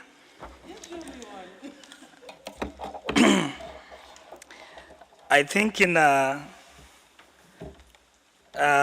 you've been told my name, Jekon, is Donge. I am married with 3 adult children. I've worked for many years, like some of you have. I spent a lot of my years in cooperative bank. And by the time I left the bank, I was heading a cooperatives department.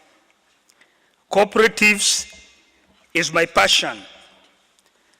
I walk, I dream cooperatives because of what cooperatives have done to me, or what UNSACCO has done to me. My work is simple because I'm building on what has been said. I left the bank, and by that time, before I left the bank, I was thinking of what will I do when I leave. And I thought of continuing with what I used to do. So I formed a company, Think Progress Consultancy and Training. That's how I earn part of my living. So I earn part of my living through talking. So I'm here to talk to us about wealth creation through prudent debt management. A number of issues have been alluded to, so I will just brush over them. But how do you create wealth through debt? Many of us borrow left, right, center, but there's no wealth. And just like my sister said, it is good to borrow, but borrow for what? Borrow for what? So I've got two objectives here. One, I want to establish areas of investments where members can use debt in order to create more wealth. And once again, since my colleague has mentioned that, I'll just brush over them. Then I will look at how to establish the main characteristics in a member that propels him or her to save more and access debt that is prudently invested. In fact, I have decided to change my presentation. I am not going to tell you where to put the debt to get money. I'm going to ask you, what is it that makes a man or a woman create wealth through debt? Debt has been explained. So let's look at what debt management is. Debt management refers to how a debtor utilizes the money he or she gets from a SACCO so that whatever that money is used to do repays itself. The most I'm not yet there. Yes. So what I'm saying debt management is where you take a loan, you use it to do a certain objective or a certain project, and that project is supposed to pay for itself. And I'm here to tell you that I know of many Kenyans who borrow money to do certain things, but they are not there. I borrow money to do something, but I don't do it. I borrow money to do certain things, but I don't do it. Let's look at introduction. What am I saying here? There are two people here. One is called Franklin and one is called Francis. And both of them are members of UNSACCO Y. They have saved money for 10 years. Next. They have been in the same job groups every other year. They are both married to one woman each, and the ladies are of similar means. They both have 2 children each of more or less the same age. Franklin has 4 running loans. He lives large and does not have any project to his name. Francis also has 4 running loans, but he has put up a good house, has a well-stocked mini supermarket in his rural home. He has bought 5 acres of arable land where he grows tea and has 5 dairy cows. There's a glaring difference between these people. They have both worked for 10 years. They have 1 wife each, 2 kids, more or less of the same age. But one has done so much, and one has done so little. So what I want to talk to us about is what makes the difference between you and the other person. You earn the same money, you get the same loan, but one guy makes a great headway. One guy makes a great headway. Let's move. One guy makes a great headway. We've talked about that, so I won't talk about it. I've talked about debt management, so I won't talk about it. Prudent debt management. That is where many of us fail. And like I've said, prudent debt management is where you get a loan.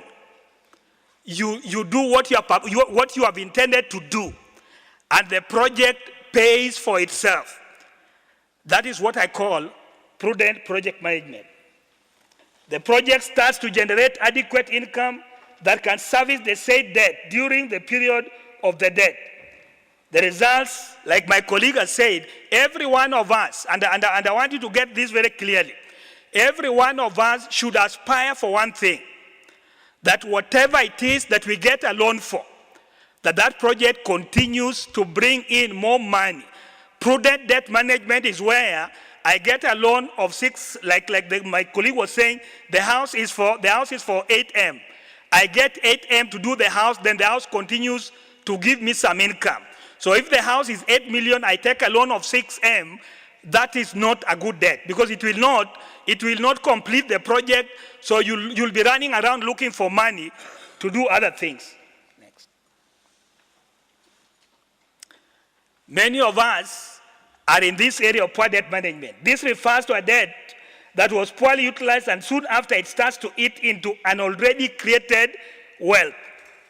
An already created wealth. Go back. Apart from causing pain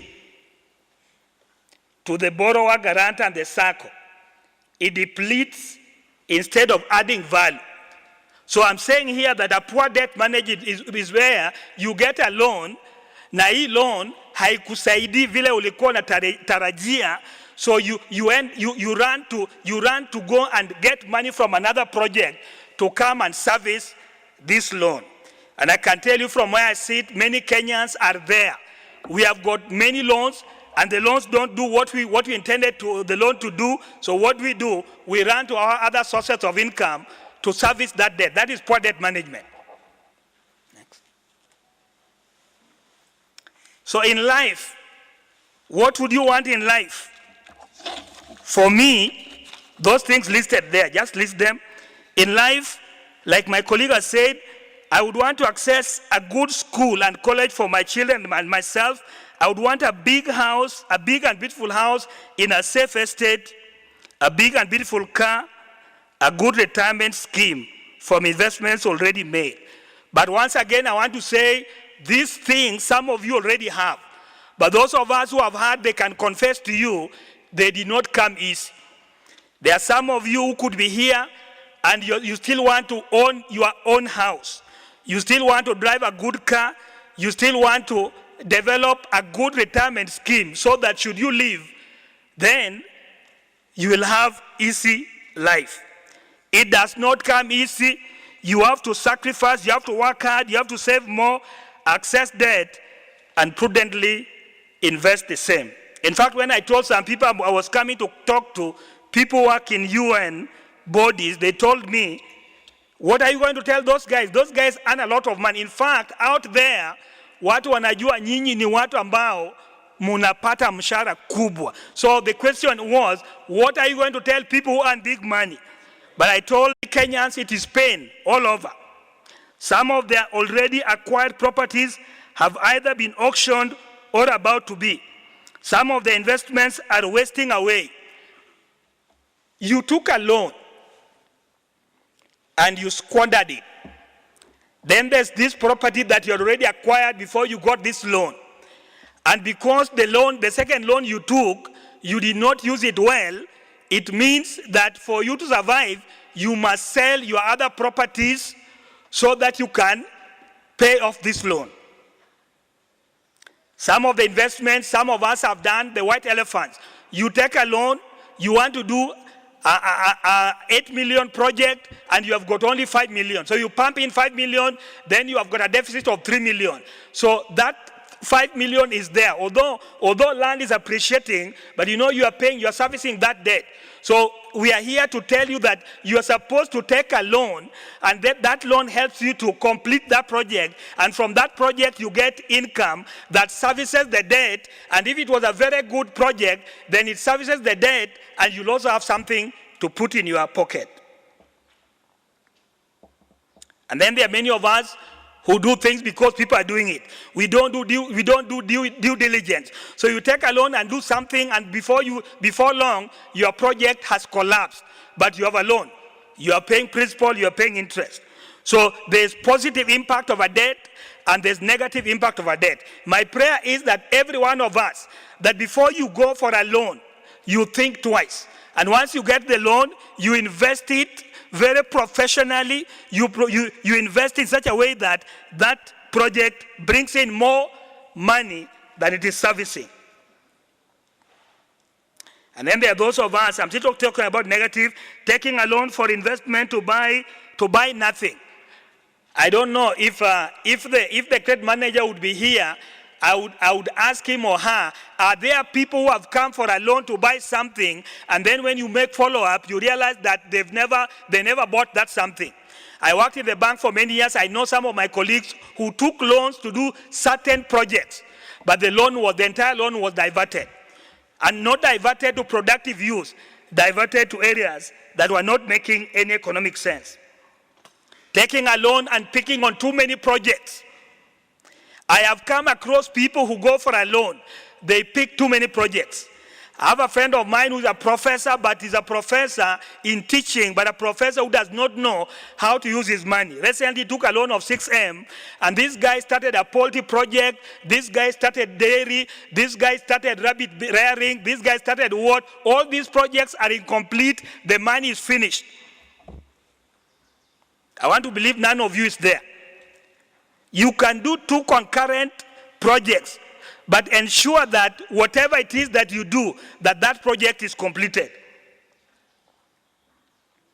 And then there are those of us who take loans and put in the account of Mpango wa Kando. Is there anybody here, by a show of hands, how many of you have got Mpango wa Kandos? Oh, there's only one guy there. Let's clap for that guy.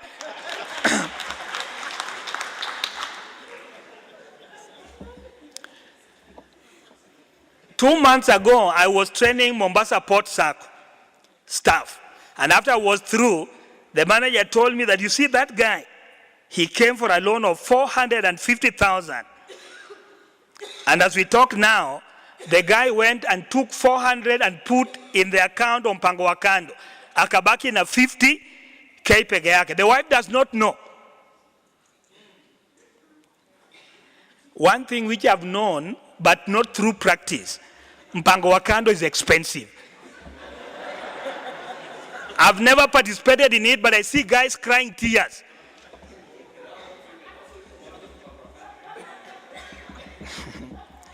Why are you excited about Mpango wa Kando? They are too expensive, but they are also very powerful.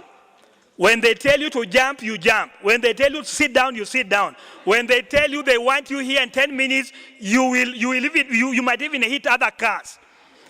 And when they tell you they want 50K, you'll come to the SACCO and ask for an immediate top-up because the lady or the man has asked for that money. But then when the wife asks you for the money, you say, Mama Njeri, is something wrong with your head?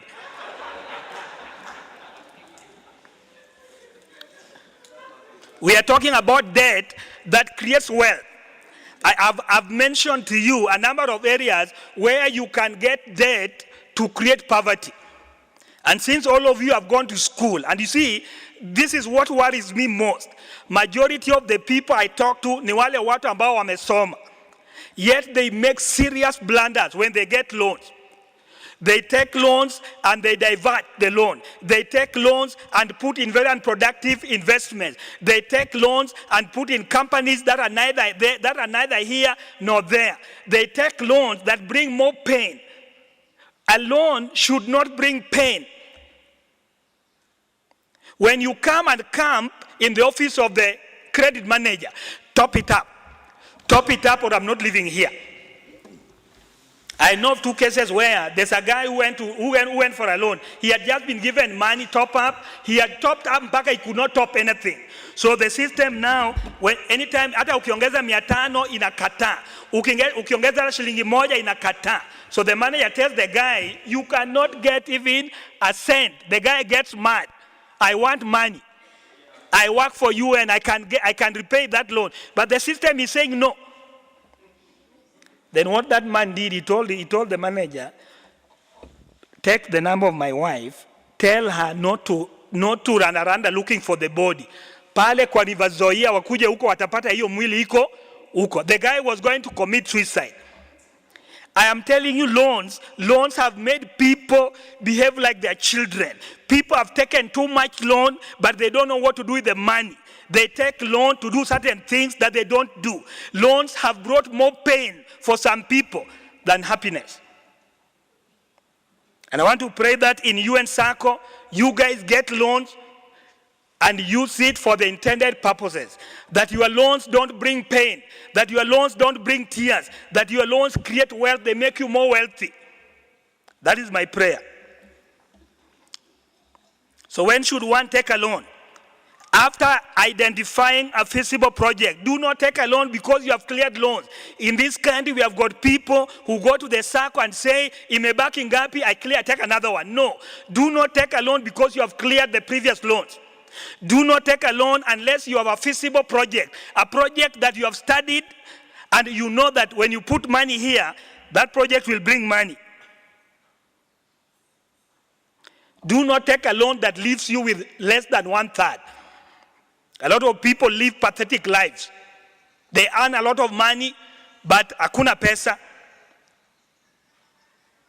Do not take loans that leave you with a crying net salary. I'm going to explain what a crying net salary is.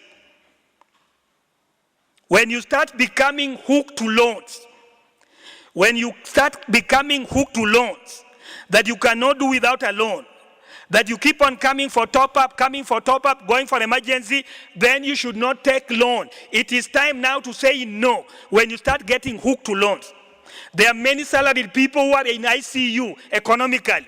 When you recall in bank, we say you can recall the entire debt. Recalling the entire debt means you are telling the person, today I'm recovering all my money. When you do that, many of them can collapse. I want to pray that none of you is hooked to loans. That none of you comes for an emergency every now and again. That none of you comes for top up every now and again. In fact, there's a time I was training some SACCO and they told me, I asked them, what is the loan period for this loan? Akaniambia, this loan is supposed to be repaid in 6 years, but lakini watu wanafanya top up mpaka wengine, it has taken them 12 years, the loan has not been cleared. Because unalipa, ikifika 500 top up. Unataka ifike milioni moja. Unalipa, ikifika 600 top up. And today, let me submit to you. About 95% of people who come for top up end up misusing that money. Do your study. Do your study. 95% of people who come for top up for the stomach, for consumables. So you are perpetually hooked to loans. Loans which are not productive. When you are getting so much used to loans, something is not working well. But if it is a loan that is being invested and the investment is bringing return that can service the loan, and you also remain with something, go for it. But I can tell you, majority of us don't have such loans. There's something I call a crying net salary. So what is a crying net salary? The pay slip is tormented left, right, center. Pay slip. A crying net salary is salary that does not bring honor to the person who has earned the money. Some staff are annoyingly broke on or before the salary. And how some of us take it to month end, I leave it to God. Because they are thoroughly broke, but they earn a lot of money because the pay slip is heavily tormented. If you want to know a pay slip that brings glory, you get it and you look at it, and when you see somebody smiling at his pay slip, that is pay slip that has hope. But when you see somebody amechukua pay slip na iko kwa mfuko mara moja, hata wengine wanakasirika na hiyo pay slip wanaikula. Why would you get so annoyed with the pay slip mpaka you eat your pay slip? Yet some of us earn a lot of money. But at month end, hakuna. I want to tell you one thing. And this is not being proud. I never, for all the years I was salaried, I never went for emergency. Never. Not that I was earning a lot of money, but I tried to do what my colleague was talking about, budget. Kama sina. Kama niko nayo. And then I learned one great secret, that money hates a vacuum. Do not have a lot of money in your wallet. issues are going to come. Budget and any extra amount of money you have, commit it to a productive investment. Lakini if you want to work like you are moneyed, kila saa uko na $20,000 kwa mfuko, before you know it, that money will be all gone. Like today, Friday, there are some people who are going to burn money. They are going to hop from one club to another club. At around 2 a.m. today, there are some people who will have burnt 10,000 shillings. And then tomorrow they cry. Most of the Mondays, the stories we hear are very funny. That Monday, most of the 12, if you go to the gents and ladies, mostly gents, wanakaa kwa choo for a long time. It is not that they work on a pressure. No, they are doing a sabu na ingi.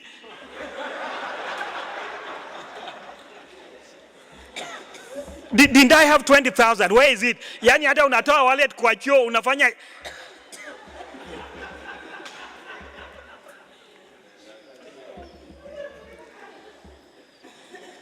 I want to mention something briefly about a guarantor. How many of us have ever guaranteed a loan? Almost all of us. Do we really know what guaranteeing a loan means? You do. Let me remind you. The Bible says, remind them even if they know. A guarantor is a person who makes a formal pledge that he or she will pay another person's loan should it go wrong. You know that. You are making a pledge, but in the event that this loan goes bad, I will pay. With his or her signature, the person is telling UNSACCO that in the event that this loan is not repaid in full, I will be fully responsible. And once a loan goes bad, I want to educate you kidogo.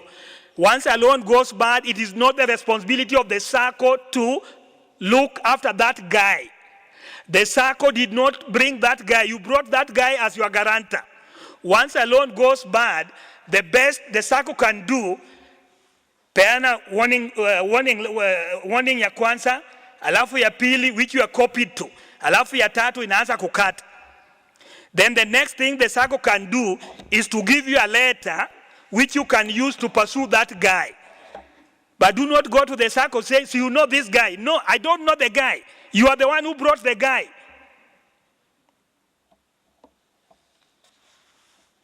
So who is this guarantor? Who is this guarantor? A few questions I want to ask you. Who is this guarantor? Have you vouched for his or her integrity? That's number one. Number two, do you really know him or her? His or her full name, marital status, any addiction, etc. Do you know this guy? I'm told of a SACCO, a teacher SACCO, where some teachers wanatembea na loan form. Alafu wanaangalia mwenye natafuta, hata mimi nataka garanta. Alafu munaandika, you don't even know the guy. Once the guy gets out of your sight, you are asked, what is the name? I don't know. Do you know this guy? Have you checked if he or she has defaulted in the past? Does he or she have any outstanding disciplinary act case? Kwa employer, does he? You know, most of the times we just guarantee people, yet we don't know whether the guy has got his second warning letter. Do we bother? We don't. Where does the person live? I know you'll tell me that is none of my business. That's none of your business, but it will become your business once the guy has left work here and the guy has defaulted. Now you must look for him. I know people can change residence, but by the time I'm guaranteeing a loan, I want to know where you live. I want to know who you are. And then another mistake many people do, when you are guaranteeing that loan, what proportion of that loan are you guaranteeing? I know you guys, you've gone to school, like a guy came to me and he wanted a loan of 720. And I told him, me, I'm only guaranteeing 200,000. Then I wrote my payroll number, I did a signature, then he got he tore the paper, said, umeniharibia loan application form yangu. Nikamuliza, what did you want me to do? He wanted me just to write my name. Then you write that I've guaranteed the entire loan. When you're guaranteeing anybody a loan, indicate how much you are guaranteeing. Otherwise, uta guarantee a loan of 3M. Basic characteristics of a person ready to use debt to create more wealth. He or she has reached a level of self-consciousness to do what secures your tomorrow. Every one of us must be self-conscious of securing your tomorrow. You have a child, you have a wife, you have a husband, and you also have yourself. Secure your tomorrow, then you'll use your loan well. These are people who can deliberately go out of their way to postpone non-essential consumption so that they have a bigger disposable income to save more so that they get more money. People who want to use debt to create wealth, they must go out of their way and say, not this, not this, not this. I stopped going with my wife to do shopping about 5 years ago because every time we went, we were quarreling. Because kazi yangu ilikuwa ni kusukuma hiyo trolley. Kazi yangu ni yeye anaweka tu, mimi ni kusukuma. Sasa inasukuma alafu nakasirika ile mbaya lakini ajui. Alafu ikifika mahali ya tela. Naona I'm saying God, bado inaendelea juu. Then one day I made a stupid mistake, a mistake that no man should do. I removed what my wife had put in the basket. And that one was a terrible mistake because for the next 2 days, hakuna kuongea. How can you embarrass me like that in the entire supermarket? People thought I was stupid. How can you remove? Si ungeniambia una pesa ni kuongea. So I said, because I want peace in my house, kama yendi anaenda ende. I support her. Kama mi naenda. But I've also realized that her daughters have got the same problem. Because every time I carry my daughters to go and do shopping, we shop 5,000 or 3,000 over and above. And you see, daughters are very funny. Daddy. So you don't say no. And it is good to say no before you reach the supermarket. Do not, once you reach the supermarket, you become a boo-boo. Are we together?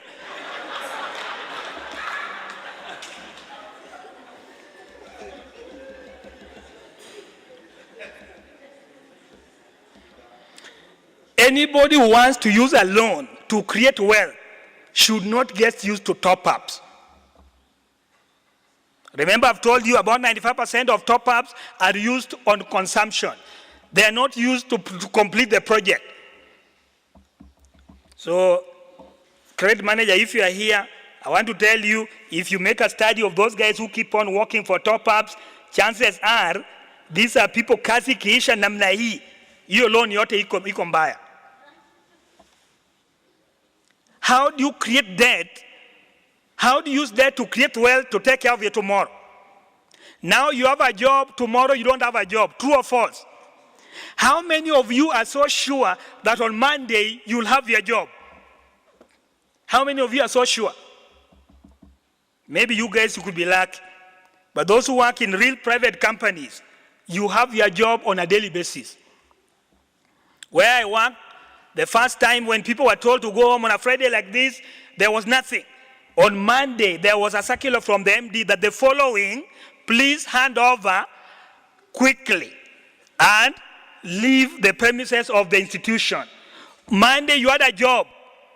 No, Friday, you had a job. Monday, you don't have it. And in this country, the employees have got nowhere to go. Employers are more protected than the employees. Somebody dismisses you in a very stupid manner and there's nowhere you can go. So every time I meet people, I tell them, you work one day at a time. In fact, the only person, maybe niulize, who is it in this world that you can work for and know that you may not be easily fired? Who?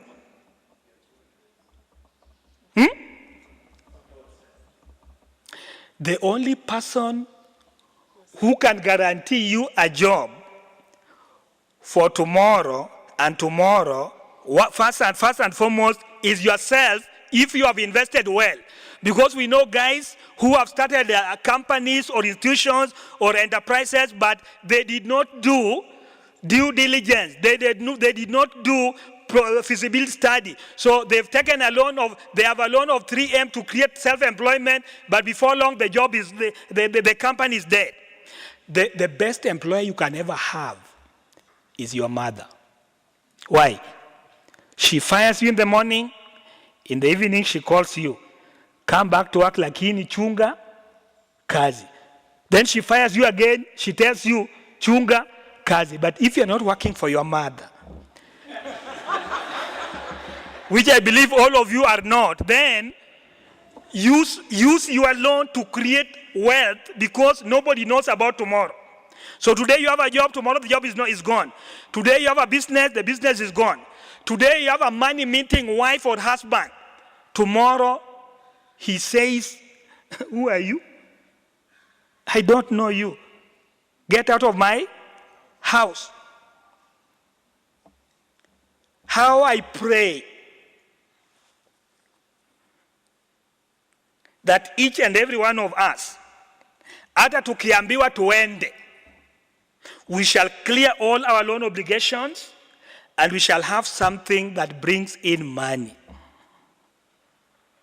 Somebody sent me a text the other day, and initially I thought it was a stupid text. He said, everybody on salary is a slave. Kwa sababu ukisimamisha hiyo pesa, kama hako invest, hakuna mali anaenda. Let's face it, how many people salary ikichelewa for 2 days, they want to hit the roof. Kwani hao watu nafikiri tunakula nini? 2 days. Sasa kama the tap is closed. And then the other mistake many of us do, once we get a job, we are relaxed. If we don't invest in ourselves, we don't capacity build, we don't enrich the stock of our knowledge. The only time you can be secure, you can secure your tomorrow is the loans you have gotten from the UNSACCO. They have been well utilized.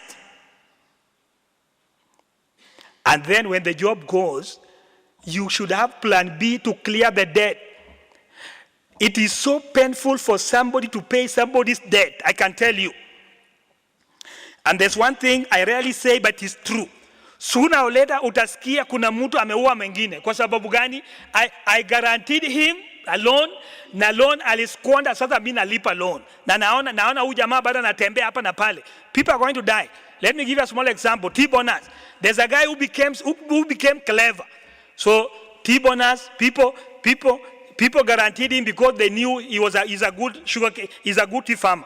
Then he came to KTD and bribed some clerks, and then all his allocation was transferred to his wife, so that when the bonus was declared, he didn't have anything. So now the people who had guaranteed him had to pay the money. So those guys did the most unthinkable thing. They went to a hardware shop, na kila mtu akanunua panga, na akasema iwe sharpened on both sides. Unaona hivyo? And then they all walked into the guy's house in the morning when he was taking breakfast. It is either your head or our money. Na sio kucheka vile macheka, saa hiyo macho inataka kutoka kwa socket. It is either my money or your head. You think it's a joke? Unaona hizi veins zimefura. Ukiona mwanamume amekasirika mpaka veins zimefura, unajua chochote inaweza kutokea. We are not very far from there. When I guarantee you a loan and you misuse your loan, then I'm repaying that loan, I will kill you.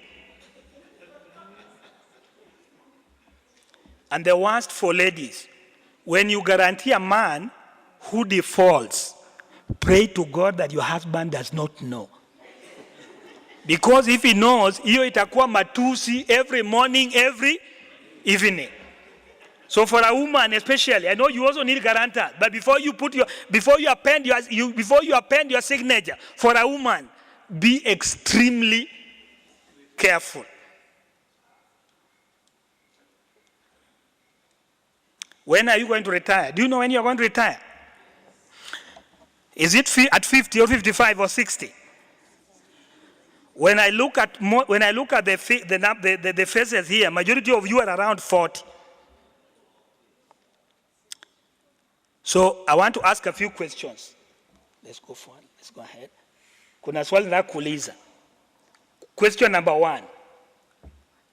Have you built your retirement home or just about to complete it? If you have not stopped paying rent for the house you live in now, when will you do that and stop financing somebody's mortgage?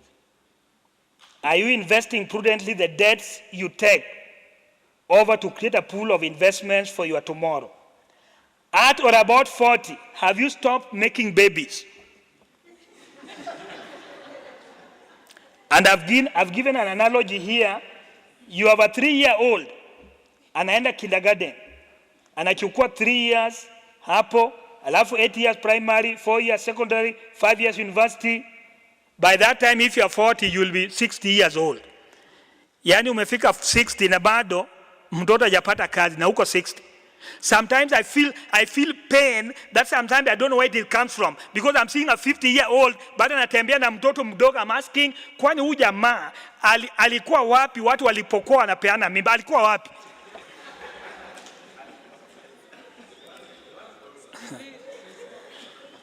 If you delay, then you should do what my colleague said, that even before the baby comes, invest for that baby.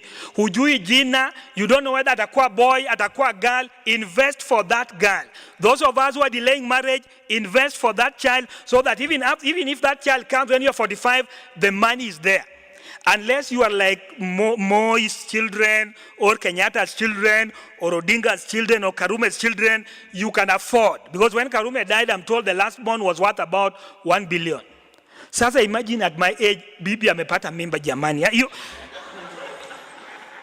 Then you start thinking about Calpol, siji mama napiga simu nyumbani, hebu pima temperature, weka mkono hapo. Yani you are working, but you are very worried.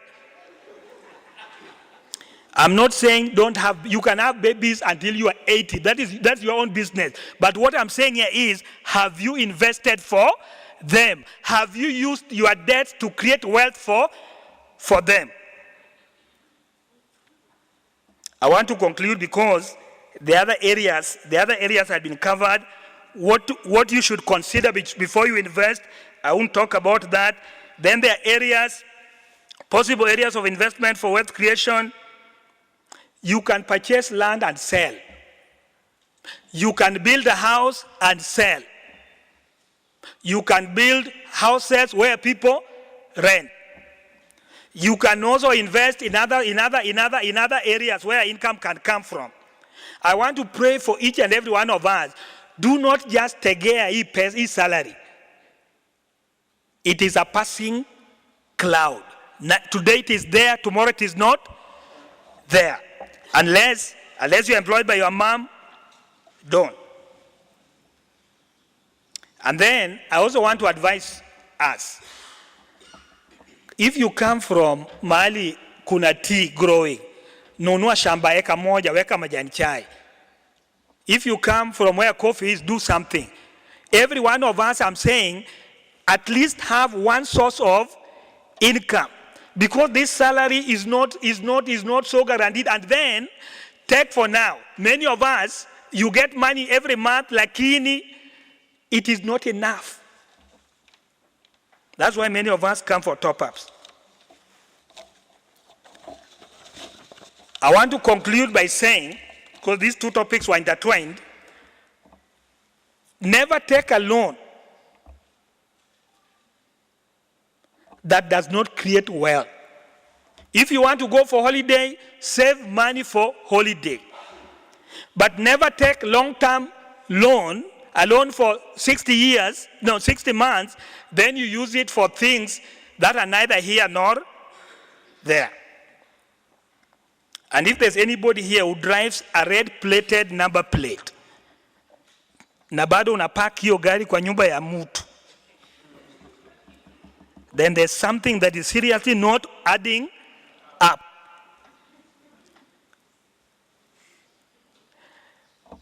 Tusisumbue watu ambao wako kwa ofisi na kuhitaji top-ups. My colleague here talked about planning. If you plan well, things will work out well. There's a small percentage that things might not work out well, but you will understand. So I want to conclude by saying, wealth creation starts from the first month of employment. If you have a child who is working, a brother or a sister, tell them You may have made a mistake. Let them not make that mistake. I thank God that I'm not poor, but I'm not a tycoon. I have made many mistakes, financial, which I don't want any of you to make. The only good thing is that out of those many mistakes I made, niko hapo. Siko huko chini, siko huko juu, lakini niko hapo. Don't be like me. Don't be just there. You have gotten this job, which is well paying, as a time such as this. Nilisikia mukisema average yenu ni 300. Medical doctors wanapewa 60K. Wanataka 100K, government imekata. Na wewe unapata 300K. You have gotten this job at a time like this, never to become poor again. You should create jobs for people. Most of all, ukitoka hapa, uwe na kitu ya kwenda kufanya, sio kwanza. And never make a mistake of using your retirement package to put up your retirement home, which a lot of people do. And if you're a wife, tell your husband to build a retirement home for you. Don't just eat.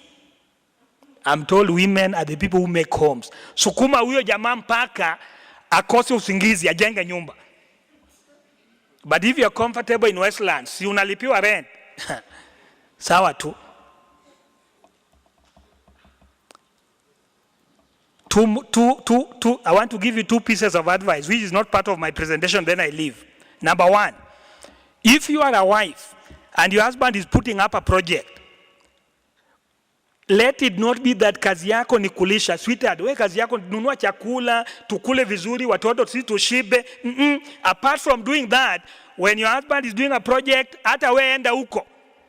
Most men don't want, but go there. Uliza wale watu wenye wanafanya construction, hii nyumba itachukua lori ngapi ya mawe? 20. Sneak 5 lorries. Mchanga 10 lorries. Sneak 2 lorries. Dirisha, it will be about 10 dirishas. Get the format mzee once. Nunua 3. So that kikiumana unamwambia huyu mzee sitoki hapa. Gawanya nyumba mara 2. Ndio nitoke hapa na sitaki pesa, sitaki ugawanyo nipatie pesa, no, nipatie mchanga yangu. When a man hears that, he'll walk out. He'll leave the house for you. Lakini ukikaa tu hapo yeye anajenga. Recently a man did a very stupid thing in Garden Estate. Nyumba was in his name. Kumbe he sold the house and the family did not know. Then he ran away, like most men nowadays do. You know, in the past it was women who used to run away. Now it is us men. Kikiumana unaona tu mtu ametoroka kuji. Advice number 2 for men, as I close. Don't leave the kitchen budget alone for your wife. It is very expensive. And if you do that, some men are going to buy food for you. Na utakuwa unakula chakula imenunuliwa na wanaume wengine. And I'm yet to know a man who can buy food for a woman for nothing. I'm yet to know. Thank you.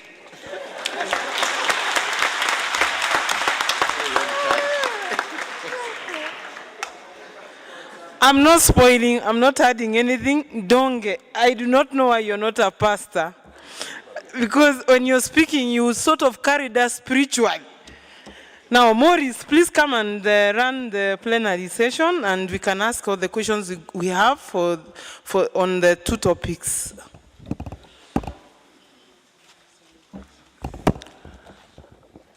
Habari zenu. It's question and answer time, so we can start from this side, then this row. 3 questions, answers, then 3 questions, answers, then we do it very fast and we clear the day on the same happy note.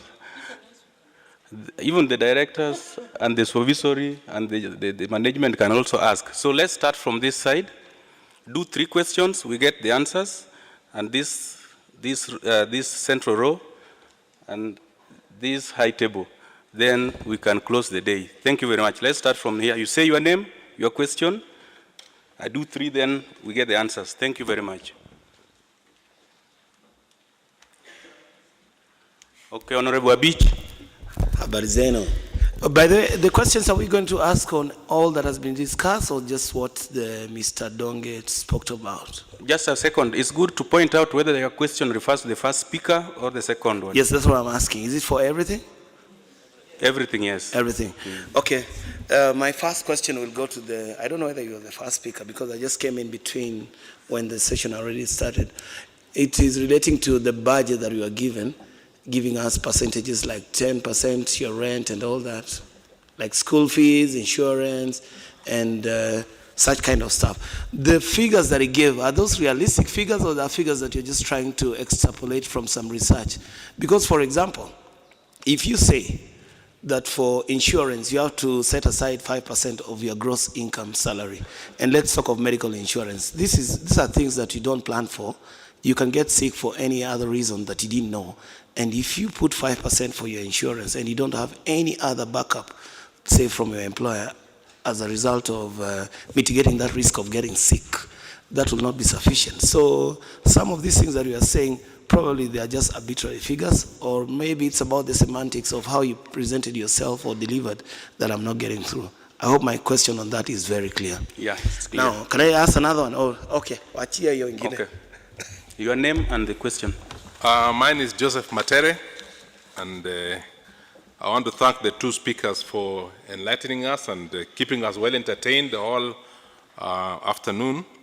But my question specifically goes to Peter. Peter, you know, on issues of capital development, you may actually budget and get the BQs of what you intend to do, but then we have challenges in terms of taxation, in terms of changes in the contractor costs. And so you may actually come to the SACCO, and I think the UNSACCO has done a very good job in facilitating this. But when you got the ground to implement, the budget is always way higher than you planned. So how do you go about this? Yes, you said you have a house of 8 million and you get a loan of 6 million. But when you go to implement, that project will end up costing 10 million. So actually you'll be worse off than what you originally planned. What do you do to mitigate against this? Thank you. Okay, the third one, then we go for answers. Another member, if I don't want to annoy you, another member, so that we are balanced from this row. If we don't have another member, then I'll give a bitch the floor. Okay. Question number 2 goes to Donge. I hope I'm pronouncing your name very well. Now, you talked about these recurrent borrowers, the ones who do top-ups, and top-ups. And you say your pay slip can be what? I can't remember the name. It can be... Yes, crime, pay slip and all that. It is true statement. Some people, they don't want just to acknowledge that fact, but that's a true fact that we are living with. But then, if that being the case, you know, some of these things are not, you cannot resist. For example, if you stay in a house like me, which is a nuclear family, and it's well endowed in the way our culture we are, you can put drinks, let's say, from the commissary, wine, you say they're for your visitors and all that, and you tell your house help and the people who you're holding, please don't take this wine. It's for my visitors. You'll find your house help, maybe she's intoxicated and your baby is not attended to. So with this idea, I'm just trying to give a symbiotic relationship. If, for example, now you say topping up, don't go to people's offices and all that, yet you as the SACCO, you are the one who are giving us the platform for topping. Why can't you come with a situation where we can circumvent things? Maybe you can say top up within only 48 months. No more top ups, maybe 2 or 3. Thanks. Okay. Thank you very much, honorable members. So we are still privileged to have our speakers here. So the first question, we'll go to our first speaker. Second question to our second speaker. Then the third one is like a bitch is trying to blame the SACCO for opening the window for top-up. So our CEO who will handle that, why is allowing members to top up? Okay. We start with this. Well, I'm enjoying myself. I have 2 questions. One was on the percentages that I presented, and are they real that you can do insurance with 5% of your income? I hope I got the question correct. And if I didn't get it correct, then I'll talk about insurance in terms of the percentages that I gave. 5% of your gross income is well enough to cover you on insurance. Insurance most often is an annual premium. So what I am saying is divide that by 12, and then you realize that you have enough money to cover yourself. Always annual payments should be divided by 12, just like we divide the income. As it comes in once, you must always give it that respect and understand that it's an annual income. So divide it, because we don't live once a year. So we divide, and then we are able to spread ourselves across. So 5%, yes, it is more than enough. Our insurance increases with income. A person who earns 300,000 and they have just gotten a job, they don't have things to insure. What do they have? I mean, nothing much. So the more we increase our assets, the more our income will increase. So if you meet me and I'm paying $500,000 insurance once a year, then I will be having other assets which are giving me income, isn't it? So yes, 5% is enough, more than enough.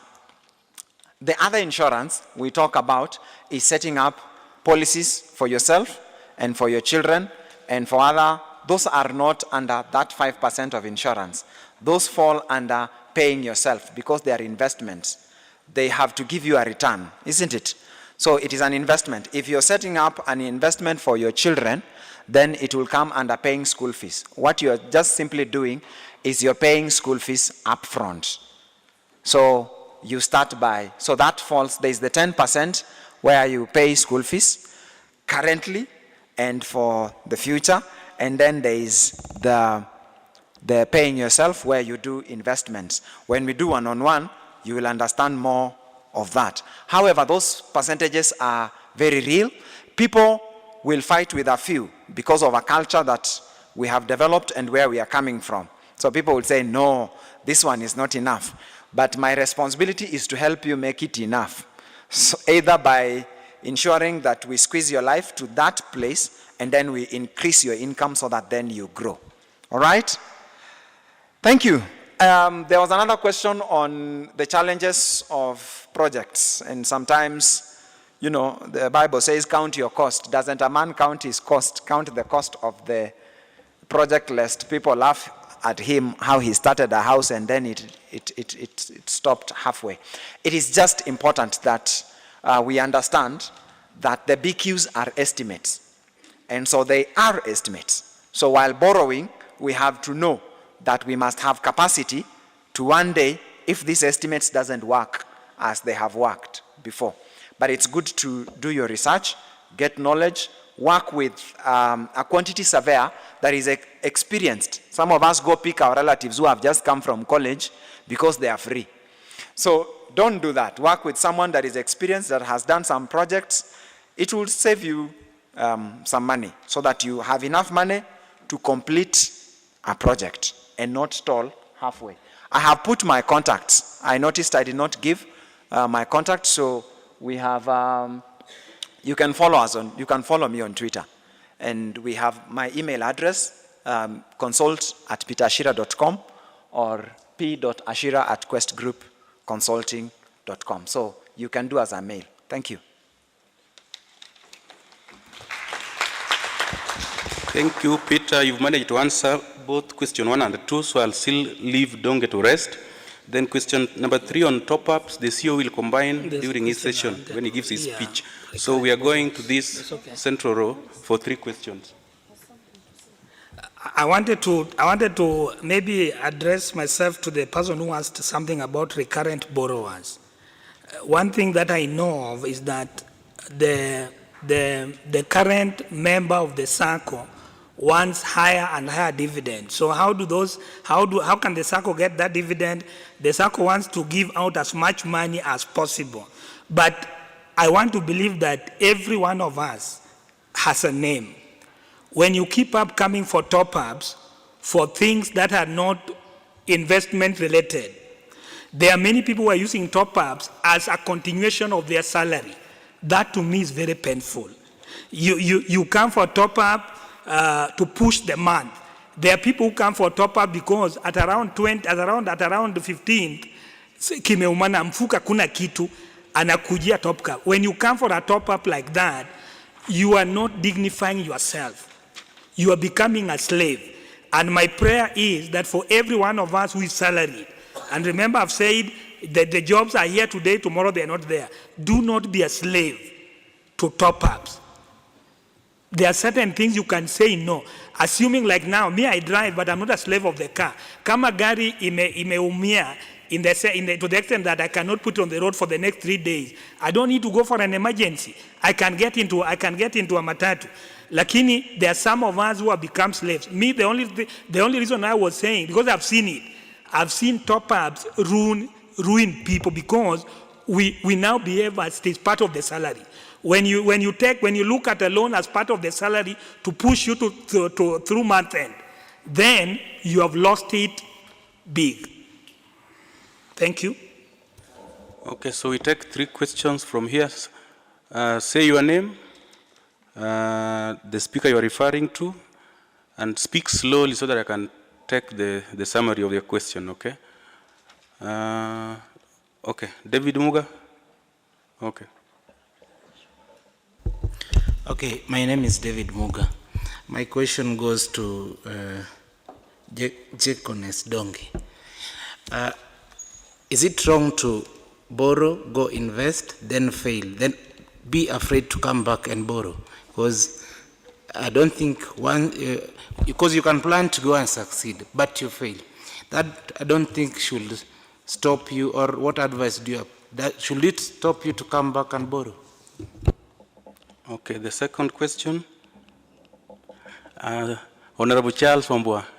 Thank you. You've already mentioned my name. I think the second presenter had a very good advice for people who are not yet in debt trap. That must be Jekones Donge. What would you say to people who are already in the debt trap? Because yes, you already preached a very good message to the people that are of encouragement to the people that are already converted. What about the ones who are yet to be converted? In other words, somebody is already in debt trap, is already doing the top-ups and has been doing the top-ups, and they don't know how to survive unless they do top-ups, and they're already in it. So how do we help them to have life now that they do not have it? Thanks. The third question, the gentleman behind Wambua. Hello, my name is Dixon Hadua. I think one of the things we need to consider here is doing self-evaluation, because most of the people find themselves into this issue of top-up not because they wanted. An initial statement, maybe someone wanted 2 million, he applies for 2 million, but because our employment, the nature of our employment is contract-based, there's a risk. So you tie the length of the loan. Maybe you have a normal loan for 5 years. I apply for a normal loan of 5 years. Because of the contract, I have a 1-year contract, there's a risk. So you give me a loan for 28 months instead of the 5 years, which the loan should run for. So you don't even give me the 2 million I wanted, you give me 1.5. What do you expect me to do? Then this 1.5, I need to pay it in 28 months, not the 5 years I had planned to use it for. So as a system, it's more of we need to go back to the basics, see where we went wrong. Most of the people are crying. We have crying pay slips in this institution, not because people wanted, but because the system somehow fitted us into it, and guys are trying to get out of it. And if there's no any other window that is open for guys to move forward and clean up their pay slip, I think people can end up crying, and some of them are in the age of 50s. They cannot wake up again. Maybe some of us are happy we can maybe one day wake up and rise again. So if we also give such a kind of talks, it's very positive, and most of the members will have attended it. But if we don't also do self-assessment as an institution and see what happened, I apply 2 million, you give me 1.5, I try to pay this 1.5, all of a sudden I have a risk or I have a deficit, I come back for a top-up. Next year you open up for premium loyalty, I run again. So you keep on running. I get a top-up. My project was 5 million. I applied for that, even 5 million. For the 5 top-ups, I can qualify for the 5 top-ups. But I cannot get this money at once from the SACCO. You keep on, I look for the opportunity, okay, there's instant promotion. Let me run for this one. You get the instant promotion, you are stuck. You get premier, you are stuck. Because there's also a third rule. But if you can have a long-term loan, instead of giving people 28 months, or even 20 months, someone, if it's a 5-year loan, let it run for 5 years. No, that is a 5-year in paper, but the reality is not 5 years. Thank you. Thank you. I think these 3 questions were wonderful, and Jekones Donge, being experienced and aged, he must have seen all these things. So the first one was, is it wrong after borrowing and failing, you don't borrow again? You get afraid, what do you do?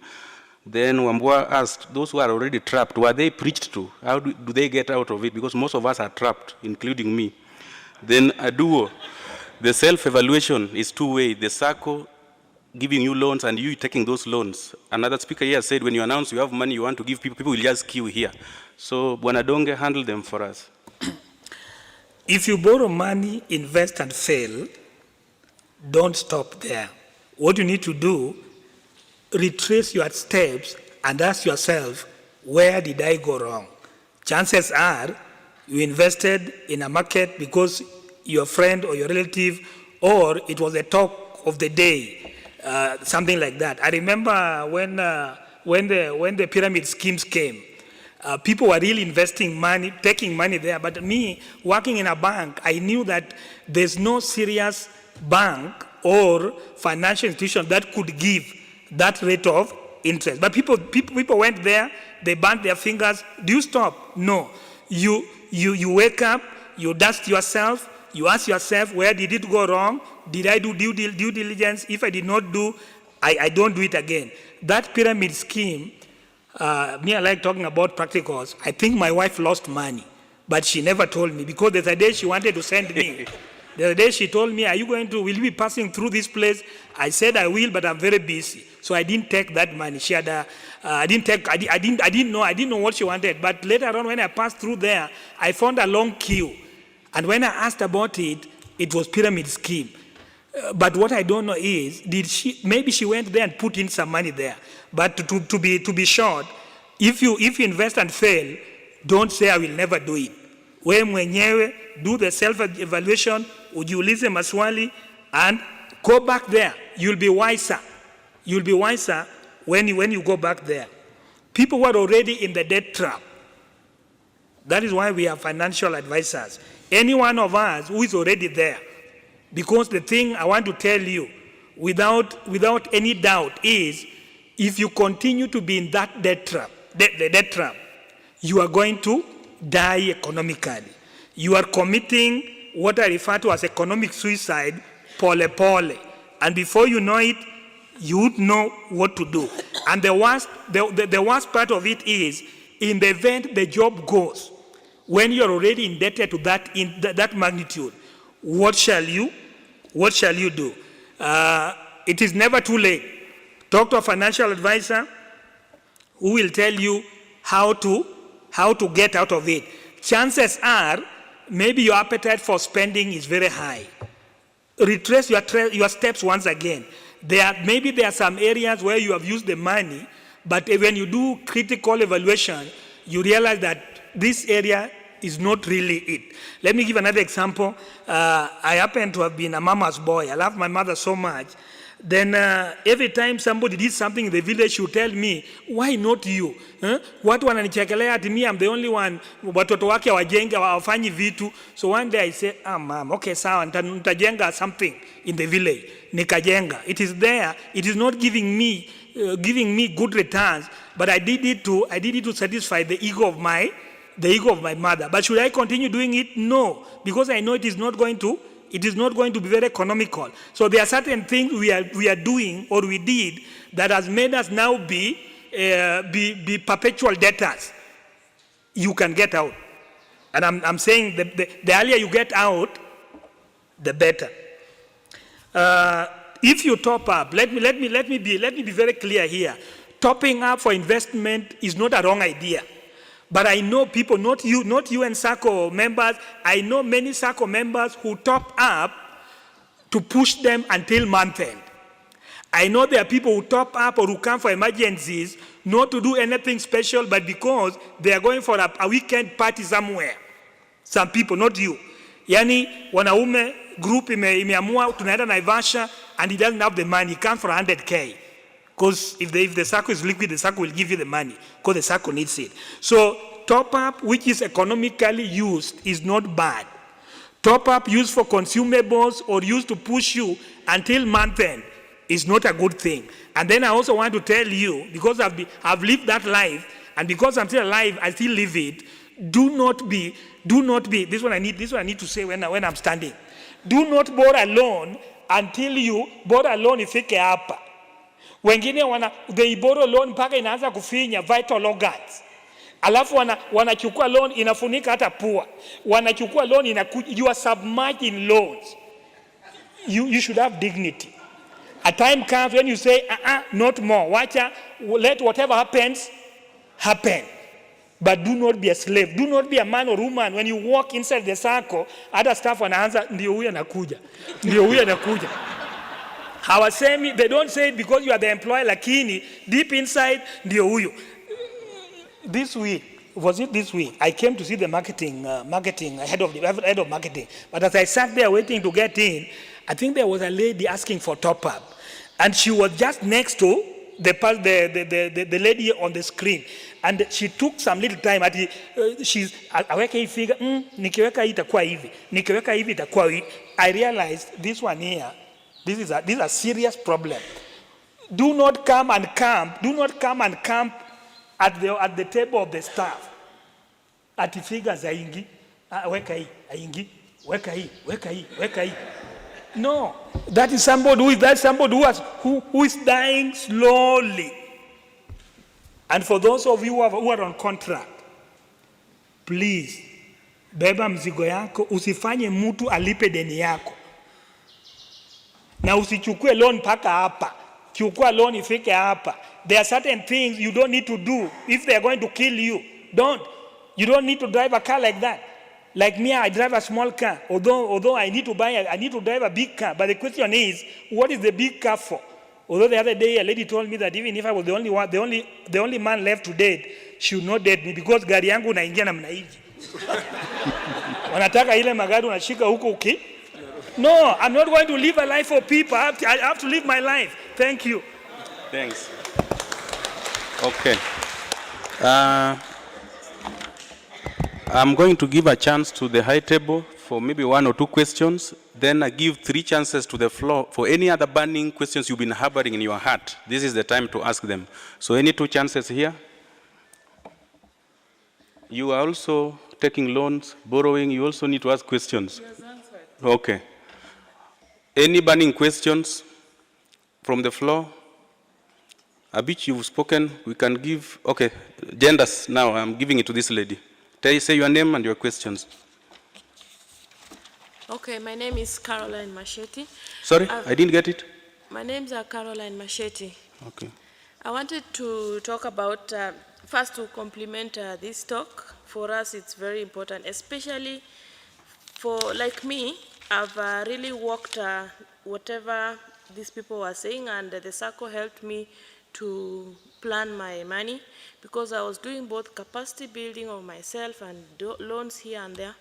So it reached a time I had to really synchronize things and consolidate and get rid of those things. So for us who are getting out of that situation now, I think the SACCO needs to do more talks on how to do this, like the T-bonds, talk of the annuities, how, so that we invest wisely now, not that we're investing, borrowing for spending and all that, but borrowing for creating wealth.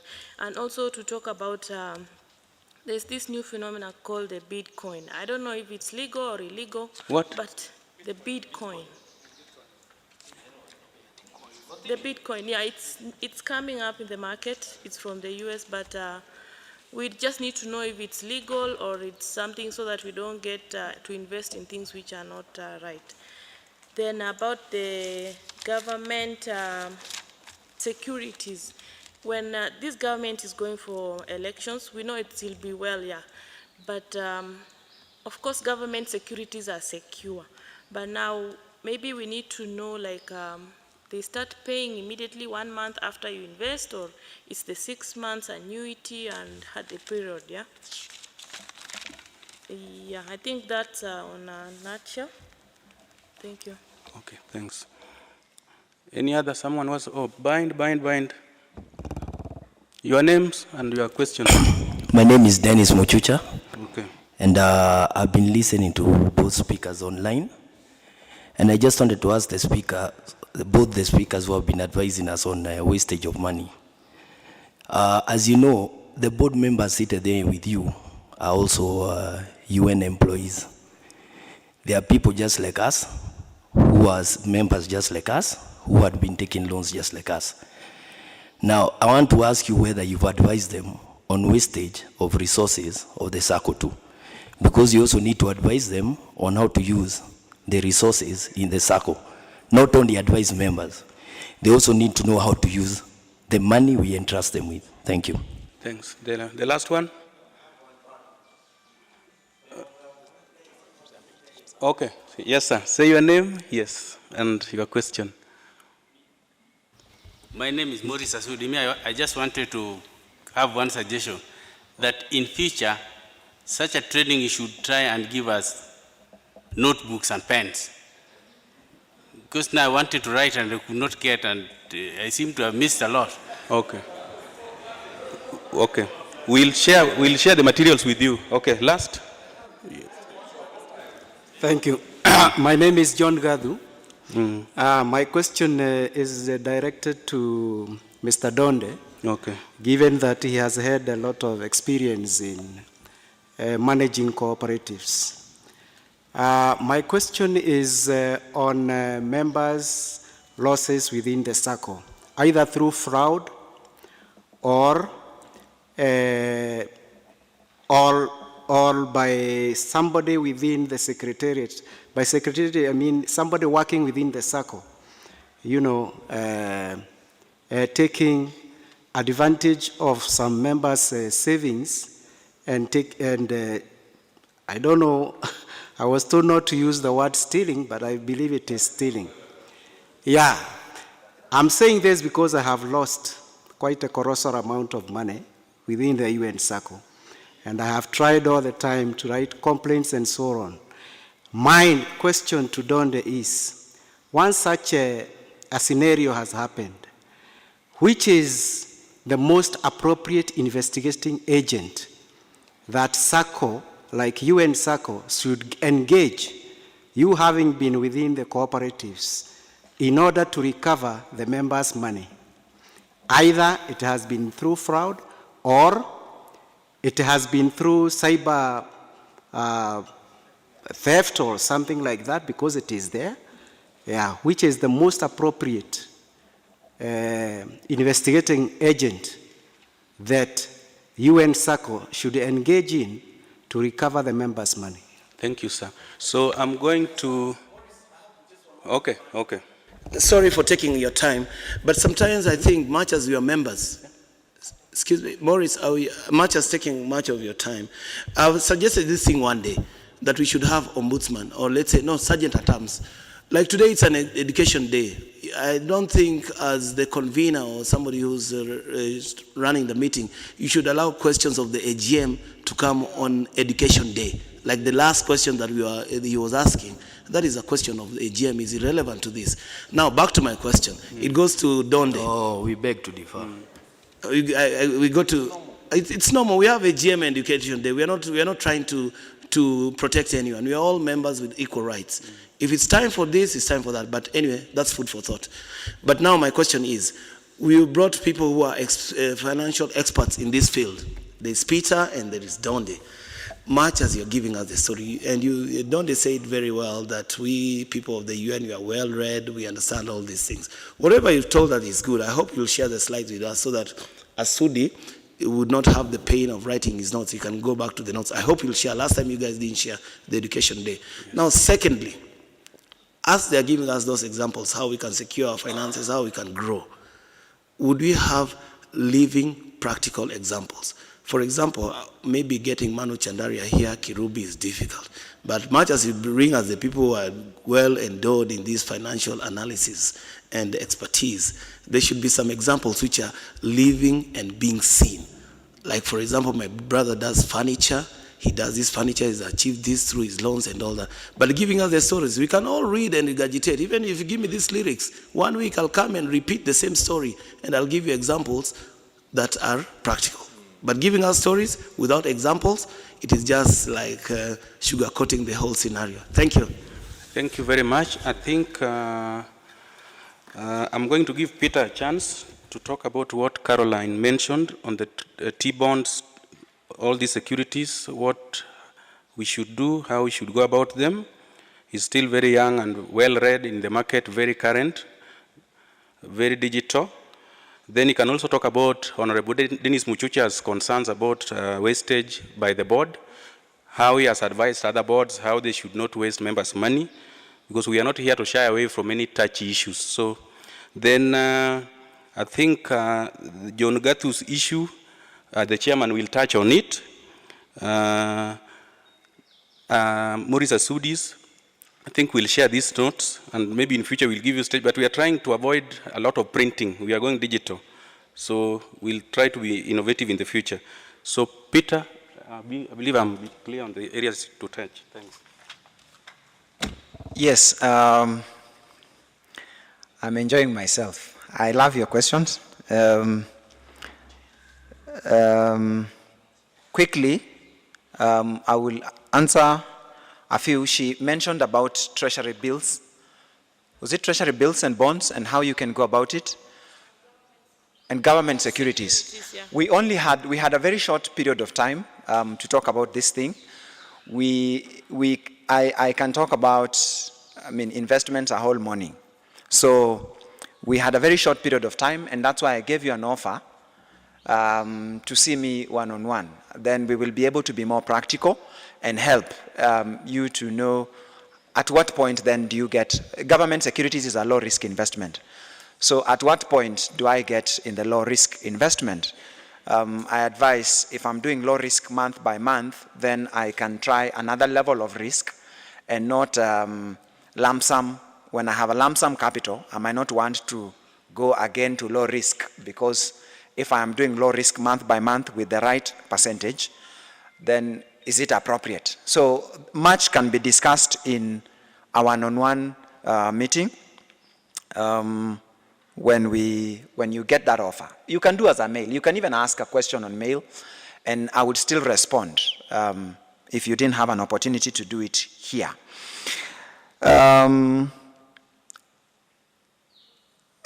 The way to get, I would probably, just to add something that on what he had already answered, the way to get out of debt is to stop borrowing. If you're in a hole, we are deceived that sometimes you can dig deeper and get out, and dig a bit deeper and get out, and dig a bit deeper and you get out, until you realize now you can't come out. So you must just stop digging deeper and find a solution. And I can help you in that area on one-on-one. As Quest Group, we do stocks management, so we can advise much more. So when I'm talking about treasury bills and bonds, if you come to us, we will help you much more. I am tempted to defend, to say something in regard to his advice, that, living stories of success. And if I had time, then you will know that, these principles have worked. I am very passionate about financial planning, and I have done it, and I am successful as a result of these particular principles, and they have worked. Principles are principles, and they work. So, thank you so much. Is there any question that I haven't answered that was mine? Yes, wastage of members' money by the board. Wastage of members' money, resources by the board. Well, I don't know how the board go about investments, but if we had a discussion like this, then we would be able to look into the strategy and what has worked before and the opportunities that exist. However, SACCOs are regularized, and they have an oversight body which looks at decisions that are made, and so there are places, I believe that whenever they have a proposal or a strategy of wanting to invest in a certain area, it must be approved by SASRA. So I know that they are closely monitored. And that's why SACCOs have been a success stories in this country. I mean, people travel from all over the world to come and see how SACCOs have performed in this country. It's an exceptional success, looking at how they have performed. But if given an opportunity, one day we will probably have a discussion and see if there is value that we can add. Thank you. Can I just add something on that? Can I just add something on that? Yes. My friend who has talked about, you see, we are told that when you train, you don't talk to people when you are seated, and there's power when you speak to people when you are standing. There's some level of authority. Board wastage. I want to believe that this board has a budget. But I can also tell you there are some boards that waste money. I don't know about this. I just want to remind you, there was a very big workshop of SACCO directors. And I'm told there were 250 SACCO directors that attended that workshop in Mombasa. It ended yesterday. How many of your directors went? I know SACCOs where people go for workshops abroad. I don't know how many of your directors normally go for workshops abroad. And let me tell you one thing. I sit in a board, and the time you spend in the board, there needs to be some reward, as long as it is not wasteful. I know some SACCOs, anything that the board does, wanaona kama ni kupoteza pesa. But I wish we sat on this side. Many of the times, we are like those people blaming the 22 players in the field. Wait until tuingie hapo. That is not to say the board should waste money. But it is not that every time a board member does something or goes for a workshop or what, and that is money wasting. As long as it is the budget and it was approved. My friend, you have talked about living testimonies. You know, we did not come here to brag, but we have achieved certain things. Let me brag kidogo. I have 2 houses in Nairobi. I live in a big house in a nice estate. I have a big home, kwa Shags, because I know I'm going to retire. I've been out of salary for 2 years. My living standard has never gone down because of certain things I did. You don't need Manu Chandria to come here and tell you. You need to be taught, or you need to be talked to by people of your caliber who have also done certain things. Do not look down upon certain people just because they have not come and dropped kwa chopper. No, there's so much we have done. But for me, the greatest thing that I'm now doing, I'm giving back to the society, that which I have here. And every time I have an audience like you, if the person is below 35, those are now the people I want to talk to, because those are the people who are driving straight to economic hell. They have money, but they eat money like sweets. Those are the people I need to talk to. Yeah, if I get people like that, or if you and UNSACCO, you can have a group of guys who are below 35, call me and I talk to them so that they don't kill themselves economically. But for me, I'm okay. Hata nikitoka hapa naenda kwangu. Na hata sasa niko na pesa hapa. Ama nimwage hapa ndio muone. Thank you very much. Honorable members, now I want to bring on stage this new CEO that the board recruited the other day. That was a big deliverable for us. After that, then also our honorable chairman will take the stage. Me, I'm exiting officially, because after that, I'll not come back here again. Thank you very much.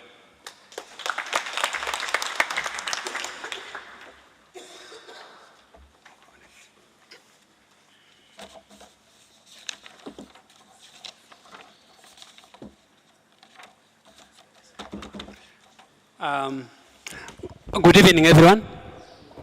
I know you've been sitting for long. Please, can you just stand up for a minute and stretch and reach out to somebody next to you, your neighbor, and tell them it is good to see you around.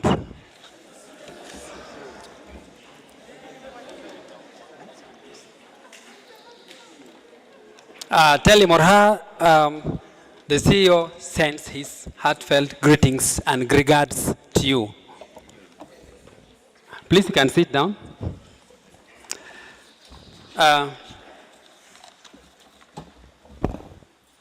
Dear members, my name is Jack Gudo. I'm married to one wife and 3 children. I am a committed Christian. I am an accountant by profession. It gives me real great pleasure to be here, to talk to you, to actually make my maiden speech.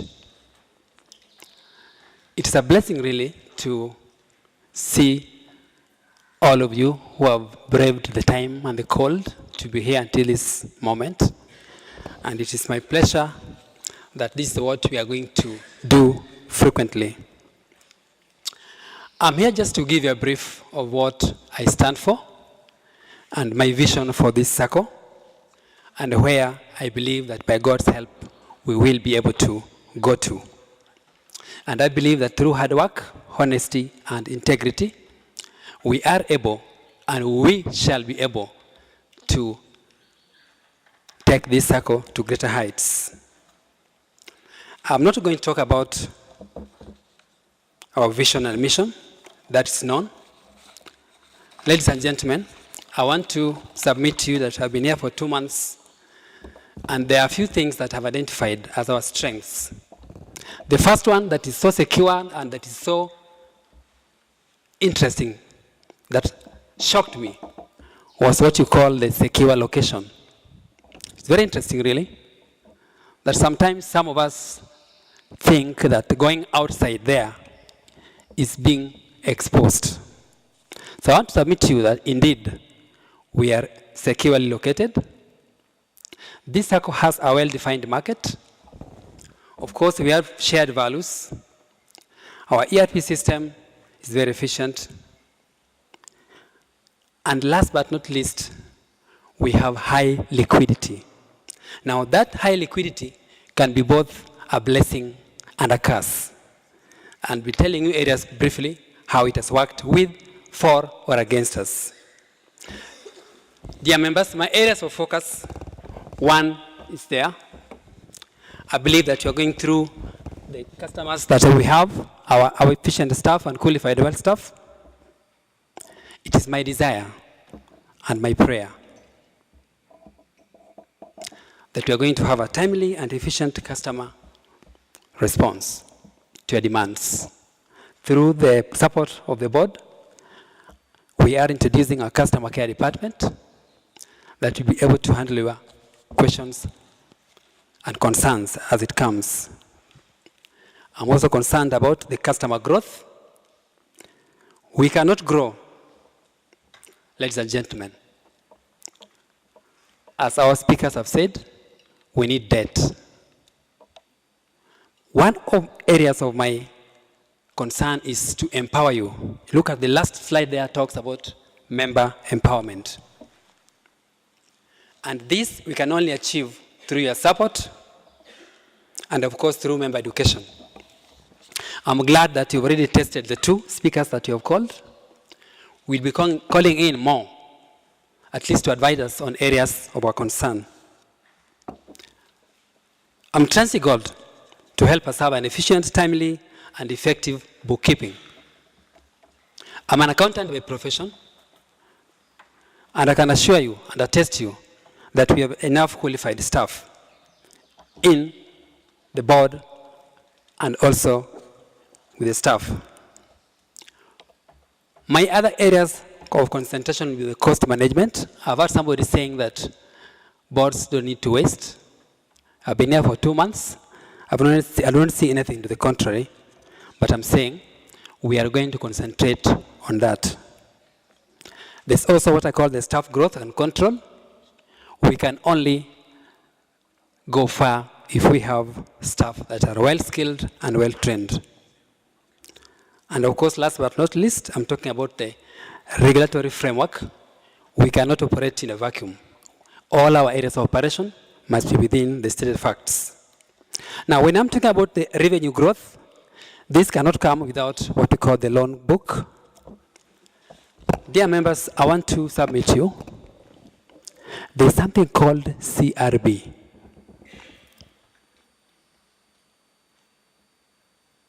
I've had so many members telling me that this thing affects them. CRB is not really a measure to make you suffer. It's an effective way of knowing your credit worth. But I want to tell you today that you should not shy away from talking to us. I talked to the CEO of HELB, and we agreed that if any member of the UN has a problem with the HELB, he has dedicated a staff for us. I've seen 3 cases now of some of our members who have gone there, and they have managed to waiver 80% of those areas and interests that are standing. So if you have a problem with the CRB, don't shy away. Please come and talk to us. I just want to give you an analysis of where we are today and how we compare ourselves to the market.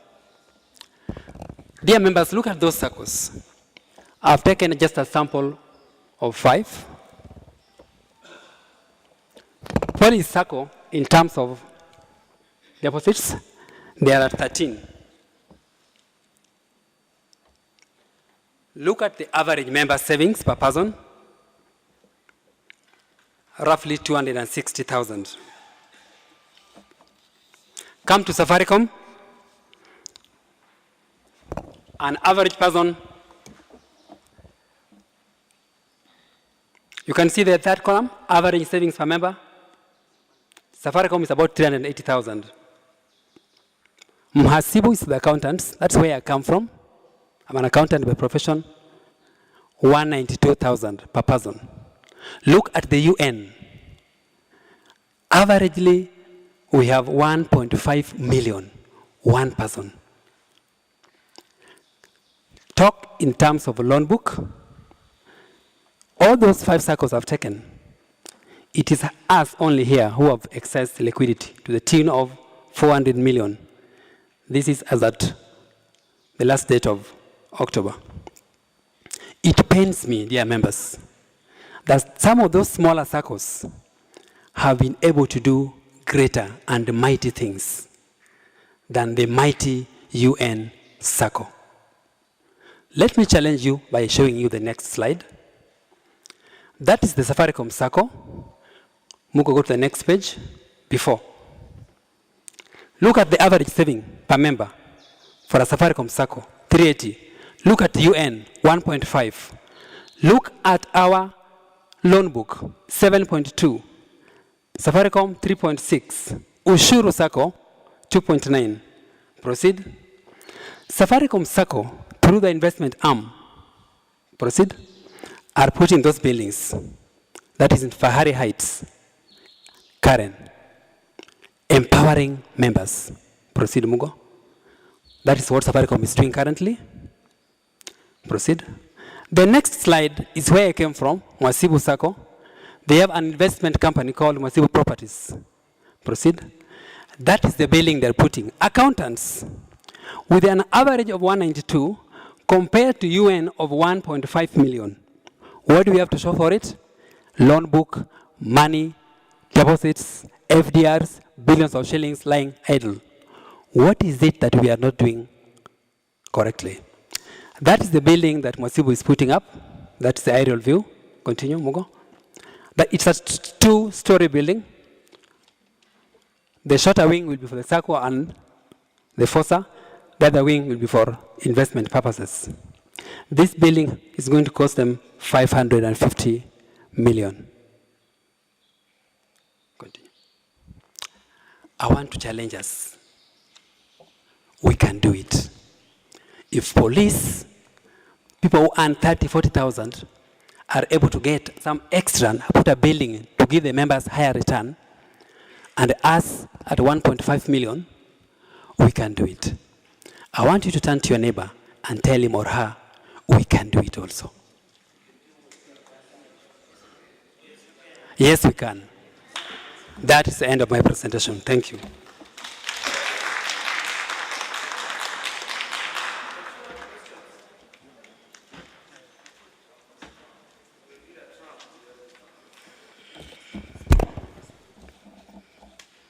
Honorable members, I want to thank all of you for the patience you've had. I know sacrificing your Friday to be here up to this time is a big sacrifice. I would have liked to see more members coming, but I think we will still need to find more strategies to ensure that this information reaches to most of our members. But before I go into some of the brief remarks I've just prepared, let me start with the Honorable Member John Gathu's case. I think he raised it here. And it's an unfortunate case that the board and the management are analyzing. So I want to reassure Honorable Member Gathu, the circumstances around which money was sent away from your account must be analyzed. They are being investigated. In fact, we have already directed this matter to the banking anti-fraud unit as a first step of analyzing, because we do not want to rush and make a determination, yet there's a pattern somewhere, and they have the facilities to analyze and see how it happened. Because, to be very honest, the issue of cybercrime are a serious threat, and even most of the SACCOs are grappling with it. Many banks are grappling with losing money through internet-based scams. So we are analyzing, but the board is I want to reassure you that we're going to resolve it.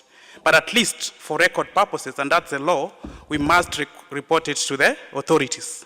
So we are following up, but we'll be able to get back to you once we've gotten the issues, because there are a number of issues that need to be looked at. So don't really be worried. I know it's causing a lot of concerns to you, but as the board chair, I want to reassure you before all these members that it's going to be resolved, and we're going to understand how that happened.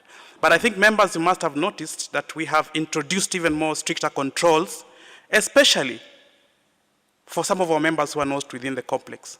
We are a very unique SACCO. Many of our members are out of the country, and sometimes they send in EFT forms, they send in loan application forms from Afghanistan, all those areas. We would like to expeditiously deal with their request, right? But we also have to do due diligence so that we do not find ourselves exposed. That's exactly what happened with the John Gathu's case. So don't think that it's anything sinister. Let's not politicize it. Let us allow for calm. Let us analyze, because once we know how it happened, it will help us stop it from recurring. But the board is assuring you that once this is done, your deposits are going to be restored. Let me now go to a few of the statements that I've prepared just for this member education, and basically to take advantage of this opportunity to also share with you how we are performing as a SACCO and some of the developments that have been going on. So I would like first to appreciate members of the supervisory committee who are here. Maybe let me give Bwanandeti just a chance to greet the members, and the whole team is all here, Rael and Gordon as well, but Bwanandeti, Chair AC, just greet the members. Good evening, members. We are here looking at what is happening in our SACCO, and I believe today is not a day of speeches from us. The AGM is coming and we'll interact more. The team is here, Rael on my right and Gordon at the back. Thank you. Thank you, Bwanandeti, for that. And I want to appreciate the management team and staff who are also with us. Briefly, let me share with you some of the reforms that we have been instituting in the SACCO since we moved in. As you have been able to witness today, we have a new CEO, CPA Jack Gudo. Welcome to UNSACCO. We will give you all the support, and I'm sure all the members will give you all the support and ensure that you can steer this institution to greater heights. Thank you for that. And within the board, I want to inform members that there will still be transitions. There are 4 director positions coming up and 1 AC position. Let us start identifying men and women of integrity to come in and continue helping to manage this ship. I've emphasized on integrity because that's actually what we ascribe to as the UNSACCO board. We have finalized total review of the policies around all the operations of the SACCO. They are now in place. We are working on a new website. It should be launched before the end of the year. We are discussing with UNON on refurbishing and redesigning our UN complex office to create more airy space for the thriving of the FOSA business. We would like to have many new income generating projects, for example, M-Pesa, we want to start a Forex, but the place has been really squeezed. So that's, once we get a go-ahead from UNON, we will immediately do the same changes. I think you've all witnessed how KCB in the complex is looking like. So we would like to have something like that coming up. We are working on procuring member cards that will be automating most of your activities. In the next AGM, I don't envisage us paying you allowances by hand. You will simply be getting it in your FOSA through your card. We are moving to that area where you can use the card for many other issues in running the business. We are effectively taking on all the legal matters that have been in court over the years. One of the matter, FinTax matter, we have engaged the commissioner and UNSACCO will be undertaking a new inquiry. I think that should start before the end of the year. The reason we are doing this new inquiry is because the former directors went to court and obtained a ruling that questioned the procedures that the inquiry were done. So we have to rectify that by conducting a new inquiry that rectifies the problems in that inquiry. Immediately that is done, we will now have a clear way forward on the FinTax matter. The Riaga matter was concluded, and I would like to thank the former directors who really kept the evidence that helped us actually win that case.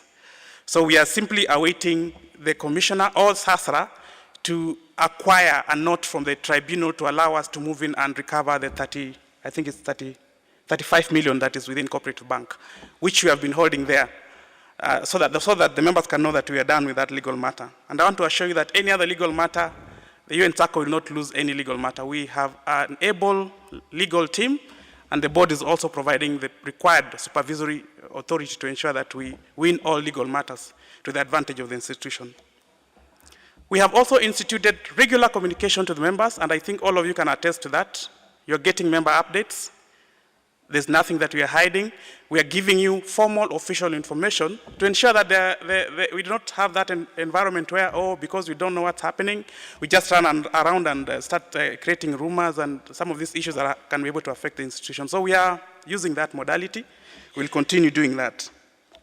We have instituted reforms in Wanama Taifa, but this will be communicated by the chair of Wanama Taifa later on, but we'll want to have more discussions with you on what investment vehicle we need to have to support our efforts of divesting our work. I understand, members, that there's still a lot of work to do. We are ready. We are going to deal with it one by one. It's not a magic bullet. It's not, we have to work, and you work by doing things step by step. I think we are on the right path. So far, we are performing very well in the industry. I can assure you that we are respected in Kenya because of the kind of institution we are running. Our fundamentals are strong, and this was demonstrated in this year's Ushirika Day Award, where there was no SACCO that got the largest number of awards than UNSACCO. None. We had all of them. We were seated at a table. They couldn't get even a single one, but we were always going in to receive the awards. And the awards we received tell a story. They are not just award. We got the award for the most improved SACCO nationally. And that means that across all our areas, we are showing remarkable improvement. Member Dennis, I hope you're still here. UNSACCO is the SACCO with the lowest governance costs.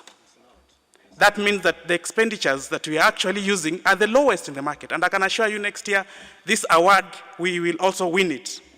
Because we just do not waste members' money. We operate within the set budgets, but we also try to put in place modest. And I'm very happy the CEO has alluded that he will ensure that that continues. We had the highest savings SACCO. We also had the third highest dividend payout nationally. We are only beaten by 2 SACCOs on the dividends.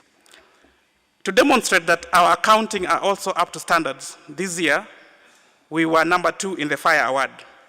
You remember that last year we were number 1 in the Fire Award. Fire Award is about financial excellence in financial reporting.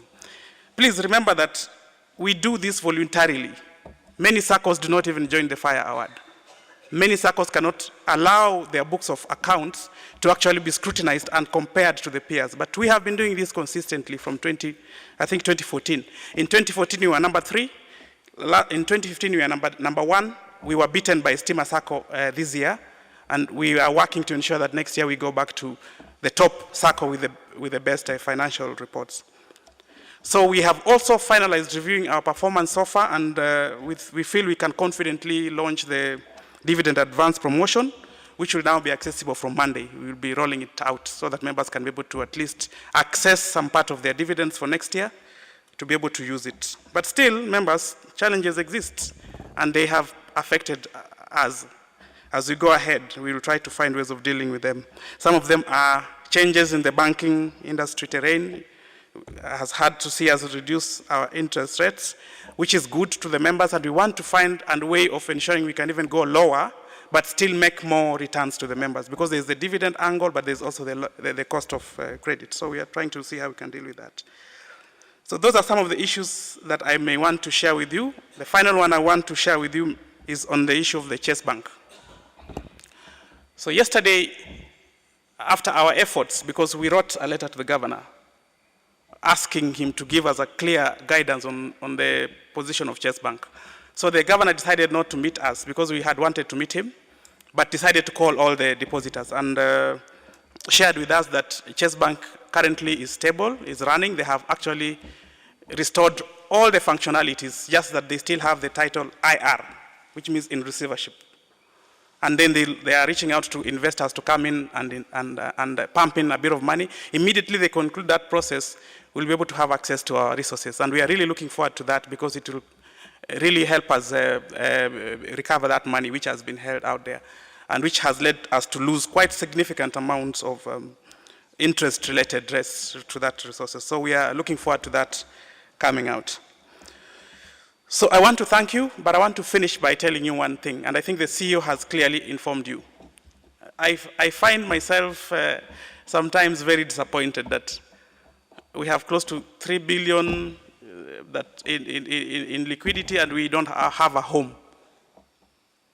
In fact, we were informed when we were preparing for this activity that when 15 guests come in, we'll be charging us, is it $3 for the badge. And we have the money to do our own home and finish without getting a loan elsewhere. We must get a home for UNSACCO, and I'm going to turn that into my next activity and plan for next year. We must come back and discuss and find a home for the SACCO, because it will not just be a home, it will also bring in revenue. I'm going to give you an example. Where we have UNSACCO Gigiri offices, the Gigiri Square, I think it was being sold for close to 600 million or so when it was being sold, 600 million. What they have managed to get in rent for, 1 year, has already surpassed that 600 million that it was being sold for, because the rental income coming in is very high. So if we had that kind of facility, we could easily be making close to 200 million in rent from there, and that will be greatly coming in to help the dividend payout, help us even take more strategic decisions of reducing the interest rates. So we really need to find a way of getting a home and also some extra income from the projects that we're going to come up with. Secondly, we must avail to our members low-cost houses. You can take that to the banks. We must be able to provide houses to our members, and I'm telling you how it's going to happen. It will either happen through the Wanamataifa, but also the board has approved the formation of a housing cooperative, a dedicated housing cooperative that will be looking at how to ensure that members get housing. These are ideas that will be coming to the membership in the next AGM for ratification. Once we have the housing cooperative registered, it will allow us to utilize the extra liquidity we have, lend a lot more to the members, even though some of you are already maybe too deep, but we can be able to lend to you because you already have the title to the property. And so it can allow us to even reduce the rates for the houses. And those are the kind of ideas that we're going to go into going forward. So without having to make you sleep here this night, I want to inform you that the UNSACCO is doing well. There's maybe some doubts you have elsewhere, but you can always feel free to get to the directors, get to the CEO to provide you with more information, get to any other director, to the supervisory committee, which is your watchdog that you have actually set in place to ensure that things are running according to plan, so that we all deal with the negative energy that has been in this institution from the time I took office. I don't think it's healthy. I can assure you that our board is ascribing to the best governance standards in the industry. And this can be confirmed by SASRA, by other directors of other boards, and many other players out there. Thank you very much. I don't want to give a very long speech. I want to take this opportunity to thank all of you and invite Director Kimathi, who's also the chair of Wanamataifa, to give a quick vote of thanks before we close the session. Unless, Abich? Yes, I have a question. Yes? I know it might not be very relevant, but much as you have this prudential, the clauses that you normally say, prudential credit terms apply. It's very good. And I know there are so many guys who are in this CRB thing, which it's one of the members, one of the conveners talked about. Why don't we get something? Why don't we explore like the way I see other banks, like Cooperative Bank, for example, when the new members of parliament got took up their seats, we got new faces, the MCAs and all that and what have you. Some of them did not even have a coin to their name. And they had those CRB loans. And they were told, we cannot give you a loan because you've been listed in CRB. So what they were doing is that they were taking up all those CRB loans and consolidating them with the loan that they're applying, so that you can even give them a softer landing. Because some of this negativity you get from members, especially those ones who went into the deep hole themselves, is because of trying to, some sort of negative feedback. Not negative feedback, but what do you say? This like in osmoregulation in biology, when you have the reflex action, negative feedback. So if you are able to explore those avenues, not I'm saying that you implement it, but it will be better so that just the same way you're saying low-cost housing, also bring something so that they can get out of this debt and we move forward. Thank you. Noted. Thank you very much. I think the CEO has already started. You can already hear for help. You know, getting 80% waivers is really big. You know, like there's a member who had, was it 64,000 shillings? It had grown to 550,000 shillings, but at the end, he only got a statement for, is it 120? 120,000 shillings. So those are efforts we are going to discuss and look at going to it. But let's look at CRB differently. And let me ask you, if you are sitting in my position as the board chair, you are entrusted by members to lend their money, their deposits, right? And so you have to put in place some prudential standards on the person who's coming to borrow. And there's no measure to the quality of the borrower you are meeting. There's no measure. Some of these, the defaulters look very handsome, even than me, I can assure you. And I can assure you, when someone wants money, they even come with a Bible. But there's a staff, the other day, she got money, she knew she was on her way out. I've met the guarantors, and they are desperate right now. And we do not yet have a tool to be able to establish that this is a borrower, because in credit, there's a willingness and ability to pay. So CRB is not used to deny members a loan. CRB is simply a tool to verify whether A, you are able to pay, secondly, you are willing to pay. Because I also have debts. But I am willing to pay all my debts. And I tell you from the word go that I want to pay my debts. I want you to discuss with me on how we can pay my debts. That's how we use CRB. We are not using it to deny members loans. And if we are, then we need to change. That's actually my message to you. So thank you very much. I know there may be other questions, but I would like to thank all of you. It's getting late. We really need to allow you guys to go home early. Let me invite the chair of Wanamataifa, that's Kimathi, to give a vote of thanks, and thank you for all your patience and for participating in this. Thank you very much.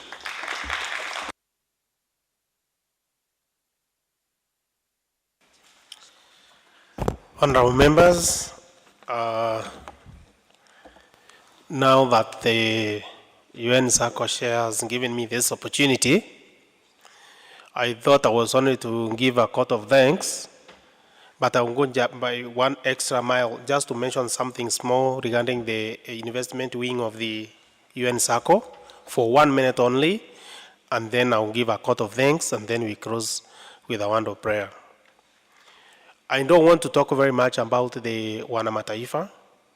Wanamataifa is a company formed by the SACCO so that it can facilitate the members. The company can go and identify assets such as land, and when such assets are identified, they are subdivided into small portions which are more affordable for the members to rather to buy. And of course, that is part of increasing what we've just been learning here about wealth creation by empowering the members. So far, Wanamataifa has taken quite a number of investments. Maybe we can discuss that in a later forum. Not today, I think members are slightly tired, but the fact that we have been given this opportunity, probably I can just go through a very brief. We earned Isinya 1 plots which were bought by the Wanamataifa at one point, and members were able to buy 86 plots of a quarter piece each. And those who bought that, they already have titles. I'm told even the titles have really appreciated. They were buying at around 450 Kenya shillings. Right now, the rand there is going for about 1.5 million each for a quarter. So you can see those who bought, who managed to buy, they bought at the objective was rather achieved by buying at a subsidized price, and now it is appreciated. Then the second project was the Isinya 2, which was also very close to where the other project was. Again, members bought 80 pieces of land there, 80 plots, and I think it was another success. That's again a second project which is officially closed at the moment. The third project was Namanga plots, and the company bought 171 plots, or rather a land which was divided into 171 pieces, and the members were given offers to buy. The update, because that is an open file already, as we are talking, the plots are there available, but members are paid out of 171, 93 plots have already been sold. 16 are partially paid. Members did not pay fully, sorry. And we have 61 plots not sold.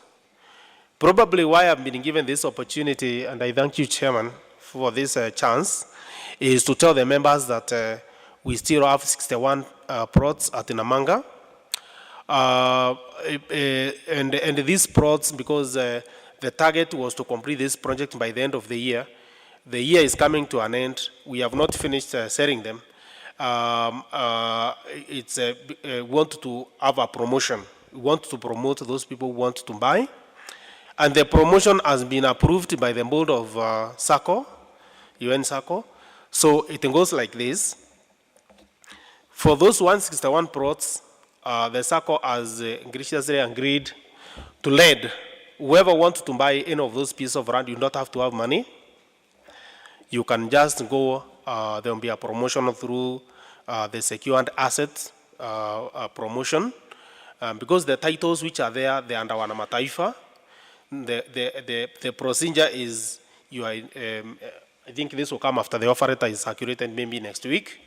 You identify the plot you want. Then when you've qualified for a loan, you'll be given a loan to repay in that 6 months. To buy one plot at a cost of Kenya shillings 470,000. Why it is an offer is because you are not, unlike the secured asset where you have to borrow a loan and you come with your title, which you don't care how you manage to buy that piece of land you are coming to secure. In this case, it is going the other way around. You just identify the title will be charged to your case, and you start the commitment of repaying in that 6 months. Of course, the percentage repayment is still 14%, which was felt is very fair. The other advantage that you benefit from that, other than being given a piece of land which you are now paying to secure it as a wealth creation, and I think it is related to these speeches we are getting from our guests here, is that you are saving because we will not subject you to go and do the search. The titles belong to Wanamataifa, which is the UNSACCO. You will not pay the legal fee because the hours, again, that is a substantial saving, and there will be no valuation fee. We will not send you to Mozau to go and evaluate at a fee. So all those combined is a lot of advantages. So those people who are ready to make a commitment, I think very soon an offer letter will go through. And the other thing that the board is intending to do, the Wanamataifa board is intending to do, is that for those people who go down there, when the time comes for you to go and do whatever investment you want, you'll find a water borehole, which will be specifically for these 171 plots. So borehole will be dug there, so that whoever wants to go there, whether you want to do the irrigation, like some people are partnering with some farming companies, you can just go there, show them their piece of land, they can put a small greenhouse somewhere there, and I think that will you benefit. So that is that as far as Wanamataifa is concerned at this particular point in time. There is a lot of other restructuring coming, but I think that one you can mention them at the relevant time, maybe in another forum. Now going back to our daily event, today's event, I will start by thanking those who convened this kind of the occasion day, which is the board members, the BDE, and board committee of the UNSACCO. We say thank you. I only say we clap once when we finish, because we don't want to go into stages, but we deserve a clap. Not at this stage, I think we'll clap all of us at the same time, then we conduct a round of prayer and we will go home. We appreciate our speakers for today. Mr. Peter Shira for the plan, for your speech on planning to the coin. We say thank you. We've understood a lot on how to budget and the plan for our money. Mr. Jackson Ndonge, thank you so much, Mzee. When I call you Mzee, is because Mzee in African is wisdom, is respect, is not age. We really appreciate your wisdom on what you have told us.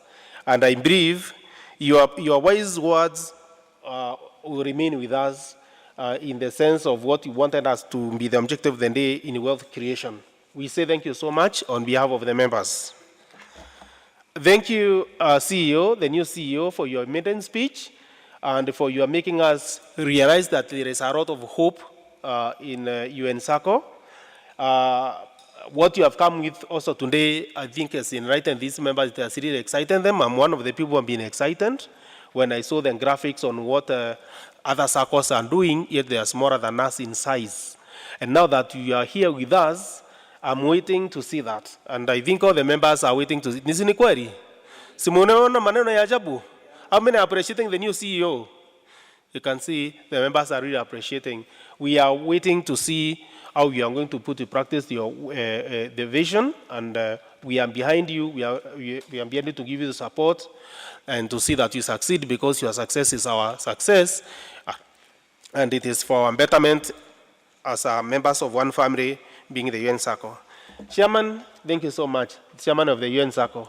We'll continue thanking you. I think despite the challenges that you have operated through, I think you have made us move. Not so many people would have thought that to be here, particularly with the capping of banking rates, with our money being locked in the bank, with a lot of our own internal discussions and politics and all that. But we appreciate. How many people are appreciating our CEO? Our chairman, sorry. You can see there's a lot of support. We say thank you. Thank you so much. The UNSACCO board members who are here, thank you so much for your participation. We really appreciate. We appreciate for the secretariat, the people who work for UNSACCO, the management. We are saying thank you. And beyond that is for you, honorable members. Without you, this could not be a success. We really appreciate and tell you thank you. Mine is to pray for you for your safe journey home, and please continue supporting. You are not our opposition. We are not your dictators. It is a leadership issue that we are in front here because you are the people who elected us to this position. And if we don't work as a team, we can't achieve. I know criticisms can be there, but let them be wise criticisms, because we are doing our best. Anytime you shoot on something, we hold our meeting here, and we want to address that issue. And we do it at our level best, because it is you who have entrusted us to this. And so we tell you thank you. Thank you for your perseverance up to this hour. So with those few remarks, I just say tuwamishe mikono kidogo, to clap only 3 times for us all. 1, 2, 3. 1, 2. Asanteni sana. I welcome Mr. Stephen Detty. Please come over to where I'm standing and lead us in a closing word of prayers. Thank you so much.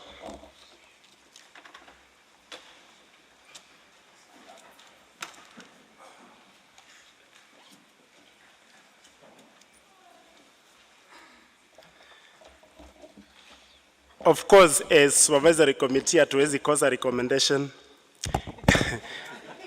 Now that we have enjoyed this education day, possibly one of you members in the coming AGM should propose that we have one of these, speakers, Peter or Mr. Donge or someone else, to be stationed in the circle, let's say a week, every month, because it is true that we have people in this circle who are really in deep trouble in regard to debt. And for you as members, you can bring that, proposal in the next AGM, and we can have our people really helped. And then the second recommendation is in the next AGM, of course, there will be a proposal for the UNSACCO Plaza. In the last AGM, it was shut down. Now, how do we go forward, a 10 billion organization, and we have nothing to our name? That is something we need to think about between now and March next year, so that when we come to the AGM, we can make that decision. Let us pray. Lord in heaven, we thank you for giving us this day to be able to deliberate and also to be taught the various issues that have come forward. We thank you for our circle. We thank you for all the stakeholders, the honorable members, the board, the staff members who work in the circle on a day-to-day basis, the supervisory committee, and all other partners who work with us in this journey of raising the economic levels of our members. We thank you for this far that you brought us. As we go home, we pray that you may protect us, that, Lord Almighty Father, as you give us another opportunity to meet together, may all the honor and glory come back unto you. In Jesus' name we pray. Amen.